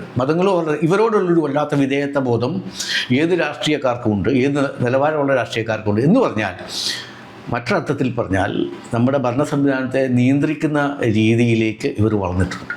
അതും നമ്മുടെ ജനാധിപത്യത്തിന് വലിയ ദോഷമാണ്. അങ്ങനെ വരുമ്പോൾ ഇപ്പോൾ നമ്മൾ ഈ പരാമർശിച്ച പെട്ടെന്ന് പൊട്ടിമുളച്ച ഈ വലിയ അതിസമ്പന്നർ, വളരെ ചെറിയ പെർസെൻറ്റേജാണ് അവർ മതനേതാക്കന്മാർ, അധികാരം എപ്പോഴും ഞങ്ങൾക്ക് വേണമെന്ന് ആഗ്രഹിക്കുന്ന രാഷ്ട്രീയ നേതാക്കൾ, ഇവർ തമ്മിലൊരു ഡീലിൻ്റെ റിസൾട്ടിലായി കേരള രാഷ്ട്രീയം മാറുകയാണ്. അവർ തമ്മിലൊരു ഡീലാണ് ഇപ്പോൾ നടന്നുകൊണ്ടിരിക്കുന്നത്. അതനുസരിച്ച് അവരെന്ത് ചെയ്യും, മീഡിയകളെ ട്യൂൺ ചെയ്യുന്നുണ്ട്. നമുക്കറിയാമല്ലോ, ഇന്ത്യയിലെ പ്രധാനപ്പെട്ട ചാനലുകളൊക്കെ ആരുടെ കയ്യിലാണ്, ഏത് മുതലാളിമാരാണ് നിയന്ത്രിക്കുന്നത് നമുക്കറിയാമല്ലോ. അപ്പം സമൂഹത്തിൽ പബ്ലിക് ഒപ്പീനിയൻ ഫോം ചെയ്യുന്ന മീഡിയകളാണ്, മാധ്യമങ്ങളാണ്. അപ്പോൾ ഈ പബ്ലിക് ഒപ്പീനിയൻ ഫോം ചെയ്യാൻ വേണ്ടിയിട്ടുള്ള ആ ഒരു ഉപാധിയായിട്ടുള്ള വിവിധ മാധ്യമങ്ങളെയും കൂടി കൈക്കലാക്കുക വഴി, അപ്പം അങ്ങനെ വരുമ്പോൾ ഈ അതിസമ്പന്നർ, ജാതിമത ശക്തികൾ, സ്ഥിരമായി അധികാരവും അതിൻ്റെ എല്ലാ ക്രിമിനൽ വശങ്ങളും അനുഭവിച്ച് പരിചയിച്ച് അതിൻ്റെ സുഖലോലുപതയിൽ ജീവിക്കുന്ന ആളുകൾ, അവർ പർച്ചേസ് ചെയ്ത മാധ്യമങ്ങൾ, ആ മീഡിയയിലിരിക്കുന്ന ചില പത്രപ്രവർത്തകർ, ഇവരൊക്കെ കൂടെ ഉള്ള ഒരു കോക്കസ്, അറിഞ്ഞോ അറിയാതെയോ ഇതിങ്ങനെ സ്വയം രൂപപ്പെട്ടു വരുന്നേ. നീ ഒരു കോക്കസിൻ്റെ ഭാഗമായിരിക്കും, മറ്റന്നാൾ അങ്ങനെയൊന്നും പറയണ്ട. ഇത് സ്വയം രൂപപ്പെട്ടു വരുന്നൊരു ഫോർമേഷനാണ്. അത് ജനാധിപത്യത്തെ എന്നേക്കുമായി ഇല്ലാതാക്കി കഴിഞ്ഞു എന്നാണ് ഞാൻ വിചാരിക്കുന്നത്. അപ്പോൾ നമ്മൾ അങ്ങനെ പറയുമ്പോൾ, അതായത് ഇപ്പോൾ നമ്മളിപ്പോൾ പറഞ്ഞു വരുന്നതിൻ്റെ ഒരു കാതൽ എന്ന് പറയുന്നത്, ഇപ്പോൾ ഗ്ലോബലൈസേഷൻ്റെ ശേഷം ഉണ്ടായിട്ടുള്ള മാറ്റം ഒന്ന്, രണ്ടാമത് ഇപ്പോൾ ഈ പറഞ്ഞ നമ്മളെ ഈ ക്യാപിറ്റൽ എന്നുള്ള മൂലധനം, ക്യാപിറ്റൽ ഉള്ളവർ രാഷ്ട്രീയത്തെ സ്വാധീനിക്കുന്ന, അതിപ്പം പ്രാഞ്ചിയേട്ടന്മാർ എന്നൊക്കെ പറയാം, ആരാണോ എന്തായാലും ക്യാപിറ്റലാണ്. അപ്പോൾ ഇപ്പം ക്രിമിനൽസിനെ കൊണ്ടുവരുന്നത് മസിൽ പവർ. അപ്പോൾ അതുകൊണ്ട് പേശീബലവും അതുപോലെ തന്നെ പണവുമാണ് രാഷ്ട്രീയത്തെ പൂർണ്ണമായും നിയന്ത്രിക്കുന്നത്. അത് കേരളത്തിലേക്ക് കൂടെ പൂർണ്ണമായിട്ട് എത്തിക്കഴിഞ്ഞു എന്നുള്ളതാണ് നമ്മളിപ്പോൾ ചർച്ച ചെയ്തതിൻ്റെ എത്തിക്കൊണ്ടിരിക്കുന്നത്. അപ്പൊ ഞാൻ ചോദിക്കുന്നത്, ഇപ്പം നമ്മളിപ്പോൾ പറയുന്നത് 92-ന് ശേഷം അല്ലെങ്കിൽ 90-കൾക്ക് ഇപ്പോഴത്തേക്കുള്ള രാഷ്ട്രീയം, കഴിഞ്ഞൊരു 35 വർഷത്തെ രാഷ്ട്രീയം, 40 വർഷത്തെ രാഷ്ട്രീയം. അപ്പൊ അതിന് മുൻപുള്ള ഒരു 40 വർഷമുണ്ട്. അപ്പൊ ആ 40 വർഷം കേരളത്തിലെ ഒരു ശരാശരി വോട്ടർ അല്ലെങ്കിൽ കേരളത്തിലെ ശരാശരി പൗരന്മാരെല്ലാം അവർക്കൊരു രാഷ്ട്രീയ ബോധ്യം അല്ലെങ്കിൽ രാഷ്ട്രീയ അറിവുണ്ട്. അതിന്റെ അടിസ്ഥാനത്തിലാണ് അന്ന് രാഷ്ട്രീയ പാർട്ടികളിൽ ജനങ്ങൾ ചേർന്നിരുന്നതെന്ന് നമ്മൾ ചർച്ച ചെയ്തു.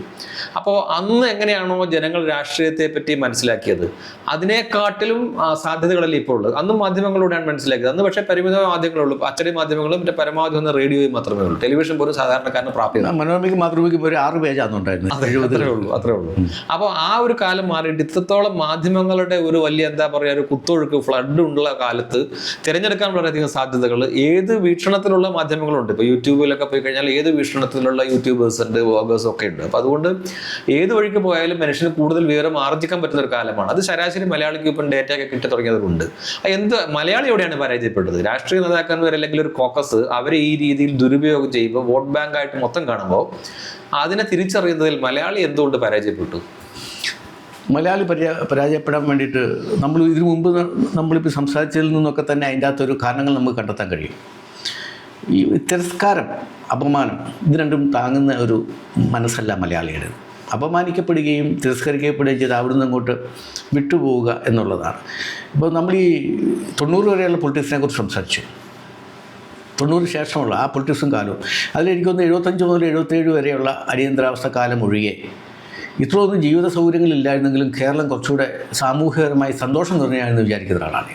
നമ്മുടെ മുൻ തലമുറ എത്ര ഹാപ്പി ആയിട്ടാണ് ജീവിച്ചത്. അവർക്ക് ആർത്തിയില്ലായിരുന്നു, ഭയങ്കര സൗഹൃദത്വമായിരുന്നു, ഭേദമന്യേ പരസ്പരം സ്നേഹിച്ചും കൊണ്ടും കൊടുത്തും ഒക്കെ വാങ്ങിയൊരു പാവപ്പെട്ട ആളുകളായിരുന്നു ആ മനുഷ്യന്മാർ. ഈ ഭൗതിക സുഖങ്ങളൊക്കെ വന്ന് പിന്നീട് ലോകത്തിൽ മൊത്തം വ്യാപിച്ച് വന്ന മാറ്റത്തിൻ്റെ ഭാഗമാണ് പിന്നീട് ഇവിടുത്തെ രാഷ്ട്രീയക്കാരനുണ്ടാക്കി പ്രത്യേകിച്ച് അവകാശവാദമൊന്നും വേണ്ട. ലോകം മുഴുവൻ വന്നിട്ടുള്ള ശാസ്ത്രീയവും അല്ലാത്തതുമായിട്ടുള്ള ഒരുപാട് വികസനങ്ങളുടെയും ഒക്കെയുള്ള ഒരു സയൻറ്റിഫിക് അഡ്വാൻസ്മെൻറ്റിൻ്റെ ഭാഗമായിട്ടാണ് ഇവിടെ വന്നത്. അതൊരു എല്ലാവരും തമ്മിൽ പരസ്പരം കണക്റ്റഡാണ്, ഗ്ലോബലി കണക്റ്റഡ് ആയതുകൊണ്ട് വന്നതാണ്. ഒരു ജാതിയും മതവും രാഷ്ട്രീയക്കാരും കൊണ്ട് തന്ന പുരോഗതി എന്നൊക്കെ നമുക്ക് പറയാൻ വേണ്ടി കഴിയുകയൊന്നുമില്ല. 90-കൾക്ക് ശേഷം നമ്മുടെ ചെറുപ്പക്കാർ ഇവിടെ പോയി, പ്രത്യേകിച്ച് 2000-ന് ശേഷം നമ്മുടെ ചെറുപ്പക്കാർ അവിടെ പോയി. അതുകൂടെ നമ്മൾ ആലോചിക്കണം. കേരളത്തിൽ സാമൂഹ്യ മണ്ഡലത്തിൽ അല്ലെങ്കിൽ പൊതുമണ്ഡലത്തിൽ നിലനിൽപ്പില്ല, കേരളത്തിൽ നിന്നാൽ ജീവിക്കാൻ പറ്റില്ല, തൊഴിൽ സാധ്യതകളില്ല എന്ന് മനസ്സിലാക്കി ഇപ്പോൾ വിദേശത്ത് ജോലിയില്ലാത്ത ഏതെങ്കിലും കുടുംബങ്ങളുണ്ടോ ആളുകൾ എന്ന് വെച്ച് എത്ര, പ്രത്യേകിച്ച് തിരുവിതാംകൂർ ഭാഗത്തേക്ക് എത്ര വീട്ടിലാണ് അച്ഛനമ്മമാർ തനിച്ച് താമസിക്കുന്നത്? ആയിരക്കണക്കിന് വീടുകൾ നമുക്ക് കാണാം. നമുക്കൊരു ദിവസം പോയി കാണാൻ നമുക്ക് ആയിരക്കണക്കിന് വീടുകൾ കാണാം. ഈ അനാഥാലയത്തിൽ എത്തിപ്പെട്ട അച്ഛനമ്മമാരുടെ നല്ലൊരു ശതമാനം ആളുകൾ വിദേശത്താണുള്ളത്. എന്ന് വെച്ചാൽ ടാലൻറ്റഡായ യുവാക്കളുടെ ഒരു ഇവിടെ നിന്നുള്ള ഒരു ഡ്രെയിൻ ചെയ്യപ്പെട്ടു, ഇവിടുന്ന് കേരളത്തിൽ നിന്നും ടാലൻറ്റഡായ ഒരു തലമുറ എങ്ങോട്ടോ പോയി. അത് യൂറോപ്പിലാവാം, അമേരിക്കയിലാവാം, ഗൾഫ് രാജ്യങ്ങളിലാവാം, അങ്ങനെ പോവുകയും വളരെ ചിന്താശേഷിയും ക്രിയേറ്റിവിറ്റിയും ആഴത്തിൽ ജീവിതത്തെക്കുറിച്ച് കൺസേൺ ഉണ്ടായിരുന്ന ഒരു തലമുറയെ നമുക്ക് നഷ്ടപ്പെട്ടു കഴിഞ്ഞു. അതിന് കാരണം എന്താ? ഇവിടെ എൻ്റെ ജീവിതം സുരക്ഷിതമല്ല. ഇത് ഒരു അർത്ഥത്തിലും സാമ്പത്തികമായിട്ടും ജീവിക്കാൻ പണം വേണ്ടേ, അല്ലെങ്കിൽ വൈകാരികമായിട്ടും ഇവിടെ മലയാളം സമ്മർദ്ദത്തിൻ്റെ ഒരു നമ്മൾ we are living in a leading a pressure cooker life എന്ന് നമുക്ക് തോന്നും. മലയാളി എപ്പോഴും പ്രഷർ കുക്കറിൽ ജീവിക്കുന്ന ആളാണ്. മറ്റുള്ളവരെന്ത് വിചാരിക്കും, മറ്റുള്ളവരുമായിട്ട് കമ്പയർ ചെയ്യുന്നു, ആക്ഷേപിക്കപ്പെടുന്നു, ഒരു കാരണമില്ലാതെ കുറ്റപ്പെടുത്തുന്നു. ഇതൊക്കെ ഇങ്ങനെയൊക്കെയുള്ളൊരു വളരെ വീർപ്പുമുട്ടുന്ന സമൂഹത്തിൽ നിന്ന് രക്ഷപ്പെട്ടു പോയ ആളുകളാണ് നമ്മൾ ഈ പ്രത്യേകിച്ച് 2000-ന് ശേഷം. 90-കളിൽ ആരംഭിച്ചതാണ്. 2000-ന് ശേഷം നമ്മുടെ ചിന്താശേഷിയുള്ള ആളുകൾ ഇവിടുന്ന് അങ്ങോട്ട് പോയി. അപ്പോൾ എന്ത് അവശേഷിക്കുന്നവന്മാർ രാഷ്ട്രീയം ഒരു ലാവണമായി കണ്ടുപിടിച്ചു. നല്ലൊരു ശതമാനം, മുഴുവനല്ല കേട്ടോ, നല്ലൊരു ശതമാനം. അത് നമ്മുടെ ഇൻ്റലക്ച്വൽ മേഖലയിൽ ഉണ്ടാക്കിയിട്ടുള്ള ഒരു ഭയങ്കരമായ ഒരു ശൂന്യത സൃഷ്ടിച്ചിട്ടുണ്ട്. ക്വാളിറ്റിയുള്ള ആളുകൾ, മെറിറ്റുള്ള ചെറുപ്പക്കാർ, വളരെ ജെന്യുവിനായ ആളുകൾ പൗരൻ പോയ ആർക്കൊക്കെ മധ്യവയസ്കരായി കഴിഞ്ഞല്ലോ. ഇവിടുന്ന് ഇപ്പോൾ പോകുന്ന പിള്ളേരൊക്കെ എന്താ ചെയ്യുന്നത്? പ്രത്യേകിച്ച് ട്രാവൻകൂർ ഏരിയ, സെൻട്രൽ ട്രാവൻകൂർ, മലബാറിലൊക്കെ എല്ലാവരും തന്നെ ഇവിടുന്ന് രക്ഷപ്പെടാൻ വേണ്ടി ആഗ്രഹിക്കുകയാണ്. ഒരു യുവാവ് അല്ലെങ്കിൽ ഒരു യുവതലമുറയിൽപ്പെട്ട ആരുമായിക്കോട്ടെ, അവനവൻ ജീവിക്കുന്ന ആ സാഹചര്യത്തിൽ നിന്നും അവൻ്റെ കുടുംബ ബന്ധങ്ങളെയും മറ്റു സൗഹൃദങ്ങളെയും അവൻ ശീലിച്ച ലോകത്തെയും ഒക്കെ വിട്ട് ഇവിടുന്ന് രക്ഷപ്പെട്ടാൽ മതി എന്ന് ആലോചിക്കുക എന്ന് പറഞ്ഞാൽ അതിൻ്റെ അർത്ഥം നമ്മുടെ രാഷ്ട്രീയവും നമ്മുടെ ഭരണ നേതൃത്വവും നമ്മുടെ മത നേതൃത്വവും ഒക്കെ തികഞ്ഞ പരാജയങ്ങളായിരുന്നു എന്ന് തന്നെയാണ് അതിൻ്റെ അർത്ഥം. ഇവിടുന്ന് എനിക്ക് രക്ഷപ്പെട്ടാൽ മതി എന്നുള്ളൊരു തോന്നൽ ഒരാൾക്കുണ്ടായാൽ അതിൻ്റെ അർത്ഥം ഇവിടെ എന്തോ പ്രശ്നമുണ്ടെന്ന് തന്നെയാണ്. അത് ഈ കുട്ടികളെല്ലാം ഉത്തരവാദി. ഇപ്പോൾ നമ്മളിപ്പോൾ ഇത്ര നേരം സംഭാഷണം നടത്തിയതിനകത്ത് കേരള രാഷ്ട്രീയവുമായിട്ട് ബന്ധപ്പെട്ട ചില കാര്യങ്ങളൊക്കെ നമ്മൾ സ്പർശിച്ചു പോയി.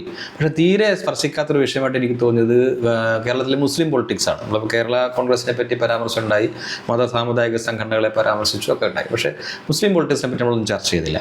അപ്പോൾ ഇപ്പോൾ ഒരു വളരെ സജീവമായിട്ടുള്ള ചർച്ചകളുള്ള 1-2 കാര്യങ്ങളുണ്ടല്ലോ മുസ്ലിം പൊളിറ്റിക്സുമായിട്ട് ബന്ധപ്പെട്ടിട്ട്. അതിൽ ഒന്നെന്ന് വെച്ചിട്ടുണ്ടെങ്കിൽ ഇപ്പോൾ ജമാഅത്തെ ഇസ്ലാമിയുടെ രാഷ്ട്രീയ രൂപമായ വെൽഫെയർ പാർട്ടി UDFിൻ്റെ ഭാഗമാകുന്നതാണ് ഒന്ന്. 2, മുസ്ലിം ലീഗ് പൊളിറ്റിക്സ് വളരെയധികം ചർച്ച ചെയ്യപ്പെടുന്നുണ്ട്. അതായത് മുസ്ലിം ലീഗിന് ഇപ്പം ഉപമുഖ്യമന്ത്രി വരെ ആകാം, അല്ലെങ്കിൽ 6ാം മന്ത്രിസ്ഥാനം ചോദിക്കാം എന്ന് മുസ്ലിം ലീഗിൻ്റെ നേതാക്കന്മാർ തന്നെ പറയുന്ന ഒരു സാഹചര്യം.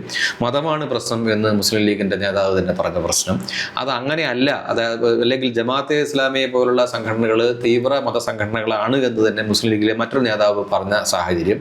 അങ്ങനെ മുസ്ലിം ലീഗ് തന്നെ അതിനെ സംബന്ധിച്ചുള്ള വിരുദ്ധാഭിപ്രായങ്ങളും കാഴ്ചപ്പാടുകളും ഒക്കെ പോലും ചർച്ച ചെയ്യപ്പെടുന്ന ഒരു സാഹചര്യം. അങ്ങനെ വരുമ്പം ഈ മുസ്ലിം ലീഗ് എന്നുള്ള രാഷ്ട്രീയ പാർട്ടിയെ കേരള രാഷ്ട്രീയത്തിൽ എങ്ങനെയാണ് അടയാളപ്പെടുത്തേണ്ടത്? അതൊരു ഒരു മതത്തിന് വേണ്ടി മാത്രം നിൽക്കുകയും മതത്തിന്റെ പേര് തന്നെ വഹിക്കുകയും ചെയ്യുന്ന ഒരു പാർട്ടി, അത് ഒരു മതനിരപേക്ഷ പാർട്ടിയാണോ അല്ല ഒരു മതാധിഷ്ഠിത പാർട്ടിയാണോ? ഈ ചോദ്യം ഇപ്പോൾ ചർച്ച ചെയ്യുമ്പോൾ പറയുന്നത് അപരമത വിദ്വേഷം പടർത്താത്തത് കൊണ്ട് മുസ്ലിം ലീഗ് വർഗീയ പാർട്ടി അല്ല എന്നാണ്. അങ്ങനെയാണോ നിരീക്ഷിക്കേണ്ടത്? അല്ല, ഈ മതനിരപേക്ഷ ജനാധിപത്യ സംവിധാനത്തിൽ ഒരു മതത്തിന്റെ പേരും വഹിച്ചുകൊണ്ട് ആ മതത്തിന്റെ ആത്മീയ നേതാവ് എല്ലാ കാലത്തും അതിന്റെ നേതാവായിരിക്കുകയും ചെയ്തുകൊണ്ട് ആ മതത്തിൽപ്പെട്ട ആൾക്കാരെ മാത്രം ജനപ്രതിനിധികളോ അല്ലെങ്കിൽ മന്ത്രിമാരോ അല്ലെങ്കിൽ നിയമസഭാ അധ്യക്ഷ പദവിയിലോ ഒക്കെ കൊണ്ടുവരികയും ചെയ്യുന്ന പാർട്ടിയെ ഒരു വർഗീയ പാർട്ടിയായിട്ടാണോ വിലയിരുത്തേണ്ടത്? എനിക്ക് തോന്നുന്നു കേരളത്തിലെ മുസ്ലിം പൊളിറ്റിക്സിനെ 3ആയി തിരിക്കാമെന്നാണ് വിചാരിക്കുന്നത്. ഒന്ന് മുസ്ലിം ലീഗ് ഉൾപ്പെടെയുള്ള മുസ്ലിം മത പശ്ചാത്തലമില്ലാത്ത പാർട്ടികളിൽ പോയി പ്രവർത്തിക്കുന്ന നേതൃത്വത്തിൽ വരികയും ചെയ്യുന്ന മുസ്ലിങ്ങൾ, അതായത് CPM-ലും കോൺഗ്രസിലും BJP-യിൽ പോലും, കുറേ BJP-യിലോട്ട് മുസ്ലിംസ് വിവിധ കമ്മ്യൂണിസ്റ്റ് പ്രസ്ഥാനങ്ങളിലും വലതുപക്ഷ പ്രസ്ഥാനങ്ങളിലും പ്രവർത്തിക്കുകയും അങ്ങനെ ജീവിക്കുകയും ചെയ്യുന്ന മുസ്ലിങ്ങളുണ്ട്. അത് ചെറിയ ശതമാനമല്ല, നല്ലൊരു ശതമാനമുണ്ട്. ഒരു കാലത്ത് കോൺഗ്രസിൻ്റെ ശക്തി തന്നെ മുസ്ലിം പോപ്പുലേഷനായിരുന്നല്ലോ, മനസ്സിലല്ലോ. ഇപ്പോഴും അടിസ്ഥാനപരമായി കോൺഗ്രസ് സ്പിരിറ്റ് കൊണ്ടു നടക്കുന്ന അത്രയും മുസ്ലിം കുടുംബങ്ങളുണ്ട്. ആ ഒരു വിഭാഗം വളരെ വലുതാണ് കേരളത്തിൽ. 2, മുസ്ലിം ലീഗ് രാഷ്ട്രീയം കൊണ്ടു നടക്കുന്ന മുസ്ലിങ്ങൾ. 3ാമത്തേതാണ് ജമാഅത്തെ ഇസ്ലാമി, പഴയ SDPI പോപ്പുലർ ഫണ്ട് തുടങ്ങി വരുന്ന കൃത്യമായി ഇതിനെ വർഗീയവൽക്കരിച്ച് കൊണ്ടു നടക്കുന്ന ആളുകൾ. ജമാഅത്തെ ഇസ്ലാമി എന്ന് പറയുന്നത് തന്നെ കാലിഫേറ്റ് ഉണ്ടാക്കുക എന്നാണല്ലോ അതിൻ്റെ അർത്ഥം. ഇസ്ലാമിക സാമ്രാജ്യം ഉണ്ടാക്കലാണ് അവരുടെ പരിപാടി. പക്ഷേ എനിക്ക് തോന്നുമ്പോൾ ഈ 3ലും കമ്പയർ ചെയ്യുമ്പോൾ ഈ തീവ്ര വർഗീയ വിഭാഗം മുസ്ലിങ്ങളുടെ ഇടയിൽ കുറവാണ് എന്നുള്ളതാണ് ഇതിനകത്തെ ആശ്വാസപരമായൊരു കാര്യം. ജമാഅത്തെ ഇസ്ലാമിക്ക് എത്ര മെമ്പേഴ്സ് ഉണ്ടാവും? എനിക്ക് തോന്നുന്നത് ഒരു 1 ലക്ഷത്തിൽ താഴെ കേരളത്തിൽ ഉണ്ടാവും. അതിൽ എനിക്കൊരു കാര്യം ചോദിക്കാനുണ്ട്. അതായത് എപ്പോഴും നമ്മൾ കേൾക്കുന്നതാണ് ഈ ജമാഅത്തെ ഇസ്ലാമി അത്ര വലിയ പ്രബല ശക്തിയല്ല എന്ന് പറയുന്നത്. ഞാൻ ചോദിക്കട്ടെ, ഇപ്പം കേരളത്തിൽ ഏറ്റവും സക്സസ്ഫുൾ ആയിട്ട് ഒരു മാധ്യമ സ്ഥാപനം നടത്തുന്ന ഏക ഇസ്ലാമിക ഗ്രൂപ്പ് ഏതാണ്? അതായത് ഈ പറഞ്ഞ പോലെ തന്നെ നമ്മൾ 80കളിലാണെന്ന് തോന്നുന്നു മാധ്യമം തുടങ്ങിയത്. അന്ന് അന്ന് മാധ്യമത്തെ അവതരിപ്പിച്ചത് ഏറ്റവും പ്രൊഫഷണൽ ആയിട്ടുള്ള ഒരു മലയാള പത്രം എന്നാണ്. പക്ഷേ ഞാൻ ഈ പത്രങ്ങളെയൊക്കെ നിരീക്ഷിക്കുന്ന ഒരാളാണ്. ഇതുവരെ മാധ്യമം നല്ല രീതിയിൽ ഇറങ്ങുന്നുള്ള, വിശേഷിച്ച് മറ്റു പത്രങ്ങളെക്കാൾ, ഇപ്പം മാതൃഭൂമിയേക്കാൾ അല്ലെങ്കിൽ മനോരമയേക്കാൾ എന്നൊരു മികവ് അതിനെക്കാട്ടിലും അവകാശപ്പെടാനുണ്ട് മാധ്യമത്തിൽ എനിക്ക് തോന്നിയിട്ടില്ല. അപ്പോൾ അവിടെ നിന്ന് തുടങ്ങിയിട്ട് ഇവിടെ വരെ ആ മാധ്യമത്തെ കൊണ്ടുപോവുകയും ഇപ്പോൾ സമരങ്ങളുടെ പേരിലാണെങ്കിലും പോലും ഇപ്പോഴും മാധ്യമം വളരെയധികം ചർച്ച ചെയ്യപ്പെടുന്നു. അതുപോലെ തന്നെ ഒരു മീഡിയ വൺ പോലുള്ള ഒരു ടെലിവിഷൻ ചാനൽ ഫുൾ ഫ്ലഡ്ജിലായിട്ട് നടത്തുന്നു. അതുപോലെ തന്നെ ഇസ്ലാം മതവിശ്വാസികളുടെ എല്ലാം ചിന്തകളെ സ്വാധീനിക്കാൻ പറ്റുന്നു. അപ്പം നമ്മൾ ഈ ജൂതന്മാരുടെ കാര്യം പറഞ്ഞതുപോലെ എണ്ണത്തിൽ കുറവാണെങ്കിലും അവരുടെ സ്വാധീനം വലുതാണ് എന്ന് പറയുന്ന പോലെ ജമാഅത്തെ ഇസ്ലാമി കേരളത്തിലെ ഒരു പ്രബല ശക്തിയല്ലേ ഈ ഇസ്ലാമിക മനസ്സിനെ രൂപപ്പെടുത്തുന്നതിൽ. അതുപോലെ തന്നെ ഈ പറഞ്ഞ നമ്മൾ നേരത്തെ പറഞ്ഞതുപോലെ തന്നെ അവരുടെ കാലിഫേറ്റ് രൂപീകരിക്കുന്ന മാനസികാവസ്ഥയിലേക്ക് മുസ്ലിങ്ങളെ കൊണ്ടെത്തിക്കുന്നതിൽ. അതുപോലെ തന്നെ ഇപ്പോൾ ഈ ദളിത് മുസ്ലിം എന്ന് പറയുന്ന ഒരു കൂട്ടായ്മ രൂപപ്പെടുത്തുന്നതൊക്കെ വളരെ നിഗൂഢ തന്ത്രം മുന്നിൽ വെച്ച് ഇപ്പം മാധ്യമം വാരികയൊക്കെ തന്നെ അത്തരം ആൾക്കാർക്ക് അവരെ സ്വയം പ്രകാശിപ്പിക്കുന്ന ഒരു വേദിയായിട്ട് മാറുന്നു. അത്തരത്തിൽ വലിയ രീതിയിലുള്ള ഒരു എന്താ പറയുക, ഒരു അണിയറയിലുള്ള പ്രവർത്തനം നടത്തുന്ന വളരെ ശക്തമായ ഒരു സംഘടനയല്ലേ ശരിക്കും ജമാഅത്തെ ഇസ്ലാമി? അതിൽ ആ പറഞ്ഞതിൽ ഒരർത്ഥത്തിൽ അതിനെ ശരിയായിട്ട് കാണാം. കാരണം പിന്നിൽ മറിഞ്ഞു നിന്ന് പ്രവർത്തിക്കുന്ന ആളുകളാണ് കൂടുതൽ അപകടകാരികൾ. ഇത് ലീഗിൽ തന്നെ എനിക്ക് തോന്നുന്നത് ഈ ജമാഅത്തെ ഇസ്ലാമിയുടെ വോട്ടെനിക്ക് വേണ്ടാന്ന് പ്രഖ്യാപിച്ച ഏക ആൾ ഈ വർത്തമാന കാലത്ത് MK മുനീറാണെന്ന് ഞാൻ വിചാരിക്കുന്നത്. വേറെ എല്ലാവരും ജമാഅത്തെ ഇസ്ലാമിയുടെയും വോട്ട് വേണം. കോൺഗ്രസ്സുകാരും അത് പറയുന്നുണ്ട്. ഇടതുപക്ഷ രാഷ്ട്രീയക്കാരും അത് കിട്ടിയാൽ കൊള്ളാമെന്നുള്ള അഭിപ്രായക്കാർ തന്നെയാണ്. നമുക്കറിയാലോ, ഈ സോഷ്യൽ ഇലക്ഷൻ എഞ്ചിനീയറിംഗ് എന്നൊക്കെ പറഞ്ഞ് ഓരോ വാക്കുണ്ടാക്കുന്നത് ഇതൊന്നും ഇലക്ഷൻ എഞ്ചിനീയറിംഗ് അല്ല, മനുഷ്യന്മാരെ പറ്റിക്കുന്ന വിഭാഗീകരിക്കുന്ന കമ്പാർട്ട്മെൻറ്റലൈസ് ചെയ്ത പരിപാടിക്കാണ് ഇലക്ഷൻ എഞ്ചിനീയറിംഗ് എന്ന് പറയുന്നത്. അത് വലിയ ബുദ്ധിശക്തിയൊന്നും വേണ്ട അതിന്, ആളുകളെ തമ്മിൽ പിണക്കാനും ഗ്രൂപ്പ് ഉണ്ടാക്കാനും. അപ്പോൾ ഈ വരുന്ന പക്ഷേ എനിക്ക് തോന്നുന്നത് ഈ ജമാഅത്തെ ഇസ്ലാമി പോലെയുള്ള ഇത്തരം ആളുകൾ അവരുടെ നിഗൂഢ പ്രവർത്തനങ്ങൾ വഴി ആണെങ്കിൽ പോലും അവരുടേതായിട്ടുള്ള സ്വാധീനങ്ങളും പ്രൊപ്പഗാൻഡയും പരിധിവരെ ഉണ്ടാക്കുന്ന പോലെ അവർക്ക് കേരളത്തിലെ മെയിൻ സ്ട്രീം ഇസ്ലാമിക പൊളിറ്റിക്സിലേക്ക് സ്വാധീനിക്കാൻ വളരെയധികം കഴിഞ്ഞിട്ടില്ല എന്നാണ് എൻ്റെ ഒരു കണക്കുകൂട്ടൽ. അതിനൊരു പരിധിവരെ കാരണം മുസ്ലിം ലീഗിൻ്റെ ശക്തമായ പ്രഭാവം തന്നെയാണ്. കാരണം മുസ്ലിം ലീഗ് എപ്പോഴും അധികാരത്തിലുണ്ട്. മുസ്ലിം ലീഗ് എപ്പോഴും അധികാരത്തിൽ നിൽക്കുന്ന പാർട്ടിയാണ്. മുസ്ലിം ലീഗ് കേരളത്തിന് മുഖ്യമന്ത്രിയെ സമ്മാനിച്ചിട്ടുണ്ട്. CH മുഹമ്മദ് കോയ ഉപമുഖ്യമന്ത്രി ഉണ്ടായിട്ടുണ്ട്. CH ആഭ്യന്തര വകുപ്പ് കൈകാര്യം ചെയ്തിട്ടുണ്ട്. അപ്പം എക്കാലവും UDF വരുമ്പോൾ വ്യവസായ വകുപ്പ് അവരാണ് കൊണ്ടു നടക്കുന്നത്, പൊതുമരാമത്ത് അവരാണ് കൊണ്ടു നടക്കുന്നത്. വിദ്യാഭ്യാസം. അപ്പോൾ വിദ്യാഭ്യാസമൊക്കെ ഇത്തരം ഒരു മെയിൻ സ്ട്രീം രാഷ്ട്രീയക്കാരെ കൊണ്ടു നടക്കുന്ന അഭിപ്രായക്കാരനാണ് ഞാൻ, അതോടെ നിൽക്കട്ടെ. അപ്പോൾ ഇങ്ങനെ വരുമ്പോൾ ഈ പവർ പൊളിറ്റിക്സ് എപ്പോഴും ലീഗിൻ്റെ ഭാഗത്തായതുകൊണ്ടാണ് കൂടുതൽ ആളുകൾ ലീഗിലേക്ക് പോകുന്നത്. കോൺഗ്രസിൽ നിൽക്കുന്ന മുസ്ലിം വിഭാഗത്തിൽപ്പെട്ട ആളുകൾക്ക് മോശമല്ലാത്ത സ്പേസിങ് കോൺഗ്രസ്സുകാർ കൊടുക്കുന്നുണ്ട്, നല്ല ഇത് കിട്ടുന്നുണ്ട്. അപ്പം അതുപോലെ തന്നെ ഇടതുപക്ഷ പ്രസ്ഥാനത്തിലും അവർക്ക് കൃത്യമായ സംഗതികൾ അവർക്ക് ആർജിക്കുന്നുണ്ട്. അതിനേക്കാൾ അപകടം എവിടെയാണെന്ന് അറിയാമോ? ഈ മുമ്പേ പറഞ്ഞ ഈ രാജ്യത്തിന് വെല്ലുവിളിയായിട്ടുള്ള സംഘടിത ശക്തികളിൽ നിന്നുള്ള ആളുകൾ, SDPI ആയിക്കോട്ടെ, പിന്നെ പഴയ NDF എന്നൊക്കെ പറഞ്ഞ ആളുകൾ മെയിൻ സ്ട്രീം രാഷ്ട്രീയത്തിൽ പോയി ചേരുന്നുണ്ട്. അത് CPM ഒക്കെ ഒന്ന് ശ്രദ്ധിച്ചാൽ നല്ല.